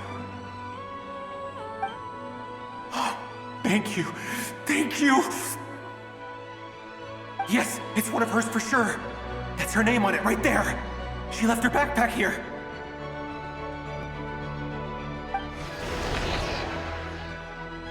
Durin, just like last time. Use the explosives.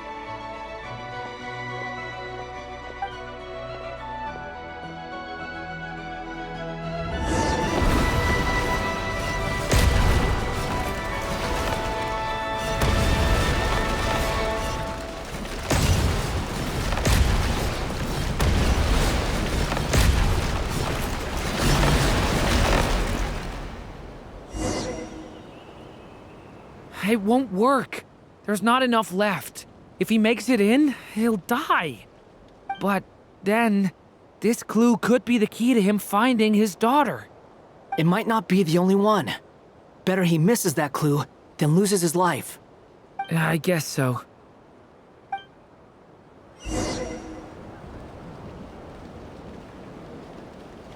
Stop him, Durin. We can't let him get any further in. That's my daughter's book! She's passed this way! Why? Why won't you let me go in? I've searched and searched and searched just for this! But how will I find her without any clues? I no longer have anywhere else to go.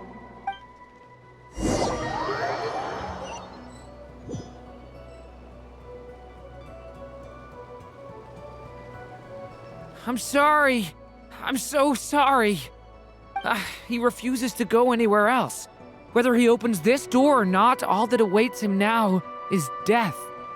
We couldn't change his fate. Albedo? Hat Guy? Let's try one more time. I don't know how we're gonna do this, but I don't want to give up either.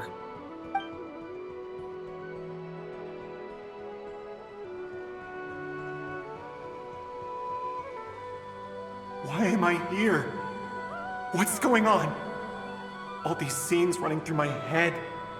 Where are they from? Huh? What's going on? His reactions have changed. How many times have I... What's happening to me?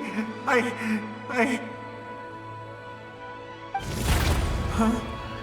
Wait, who are you? You can see us now? I feel like I always could, but that I only just realized you were there. I'm sorry, I don't know how to describe what I'm feeling. But you were the ones guiding me using that marked barrier, right? I haven't done anything yet, but those monsters, those deaths, they feel like memories. Like things I really did experience. I won't find my daughter. In fact, I'll ultimately die trying to find her. Isn't that right? Well, no, it isn't. Yes, it is. Even so, we're trying to find a way out of this. You've not seen my daughter either, have you? It seems she really isn't here.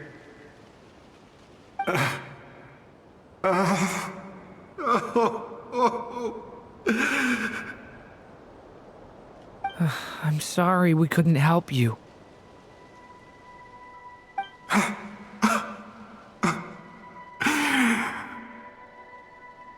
I'm just tired. Maybe this is destiny. Maybe it doesn't matter how hard I search. How long do I have left? Experience says 15 to 20 minutes. 15 to 20. Thank you for all your help. Let's rest a while. You look exhausted too. Now's not the time for you to start pitying us. It's not pity. I'm just realizing that I've only got 10 or so minutes left. You know?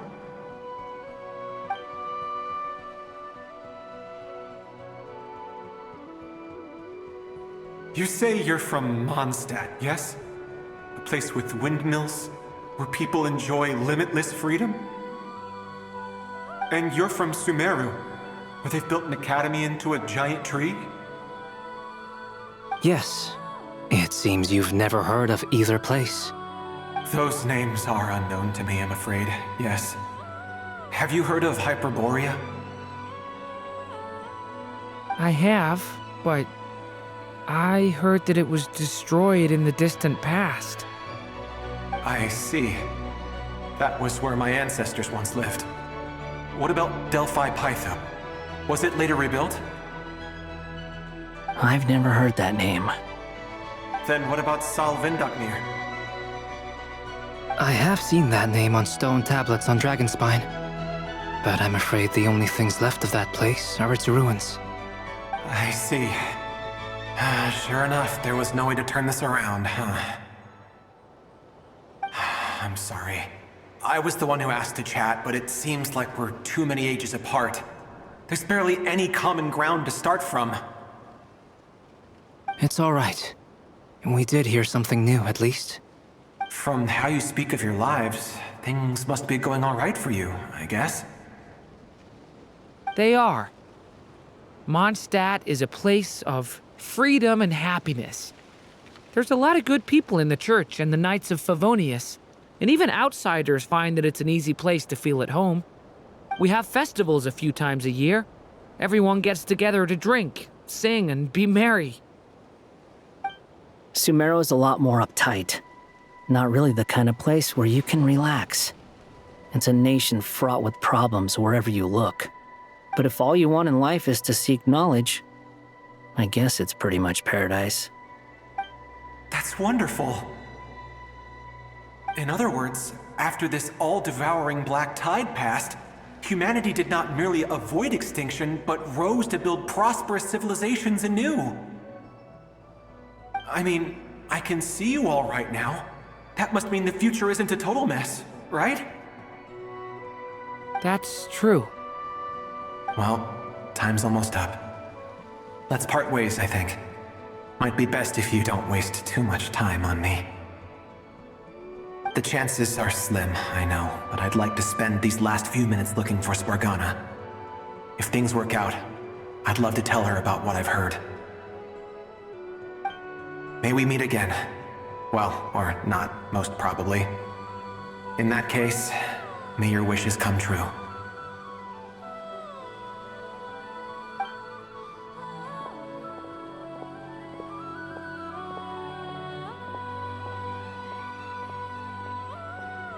He's gone. In a few minutes, he will meet the end that was his to begin with. The ending of this tale did not change, but I believe that we've just made the most progress we have yet. May your wishes come true. If only it were so simple. Hat guy, could I ask you a question? You've never talked about your past. It seems complicated, and it weighs heavily on you, too. Would you be willing to tell me about it? I mean, sometimes it's better to get things out in the open. Take that guy we tried to help, for instance. At least he said goodbye with a smile, right? I know about Albedo's past.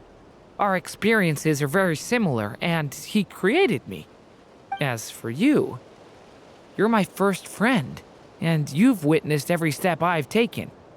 But by comparison, I know nothing about you. Either way, I mean, we're still best friends. But if I knew more about you, I might understand your thoughts a bit better. I've told you about myself. I'm a student at the academia. And what did you do before that? Prepared for the entrance exam? All right. If you really don't want to talk about it, I won't press you any further. I was a puppet built from the branches of a white tree, using technology left behind by the Conrian schools of mechanical engineering.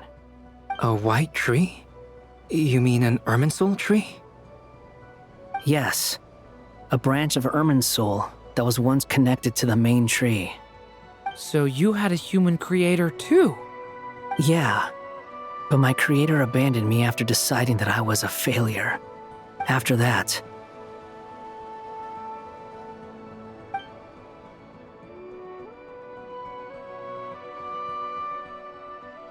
Durin, resisting the influence of the abyss, suppressing the urge to destroy, trying to do the right thing. None of these things are easy, but no matter how hard they are, trying to rewrite past wrongs is far harder. You asked me if you would create a new tragedy if you failed. I told you there was no point speculating about that, but the real answer is, yes, you absolutely will. That guy. But at least you've got people here to help steer you away from the wrong path. So, just keep aiming towards the light. I will. I promise. All right, break time's over. Hello, Durin speaking. Hello, friends, it's me. What have you been up to, I'm detecting some unmistakable fluctuations here at the border. The amplitude isn't particularly high, but they're completely different signals from the ones before, and the scale is comparable to those I've detected previously. Alice, we were unable to save that person. However, he appears to have retained a portion of the memories gained through that cycle, and was able to hold a conversation with us. I see. Well, that is rather odd indeed. It definitely merits further attention. Could I trouble you to keep trying the same approach? I need to gather some more data. Counting on you. I should probably have Nicole come and check this out as well.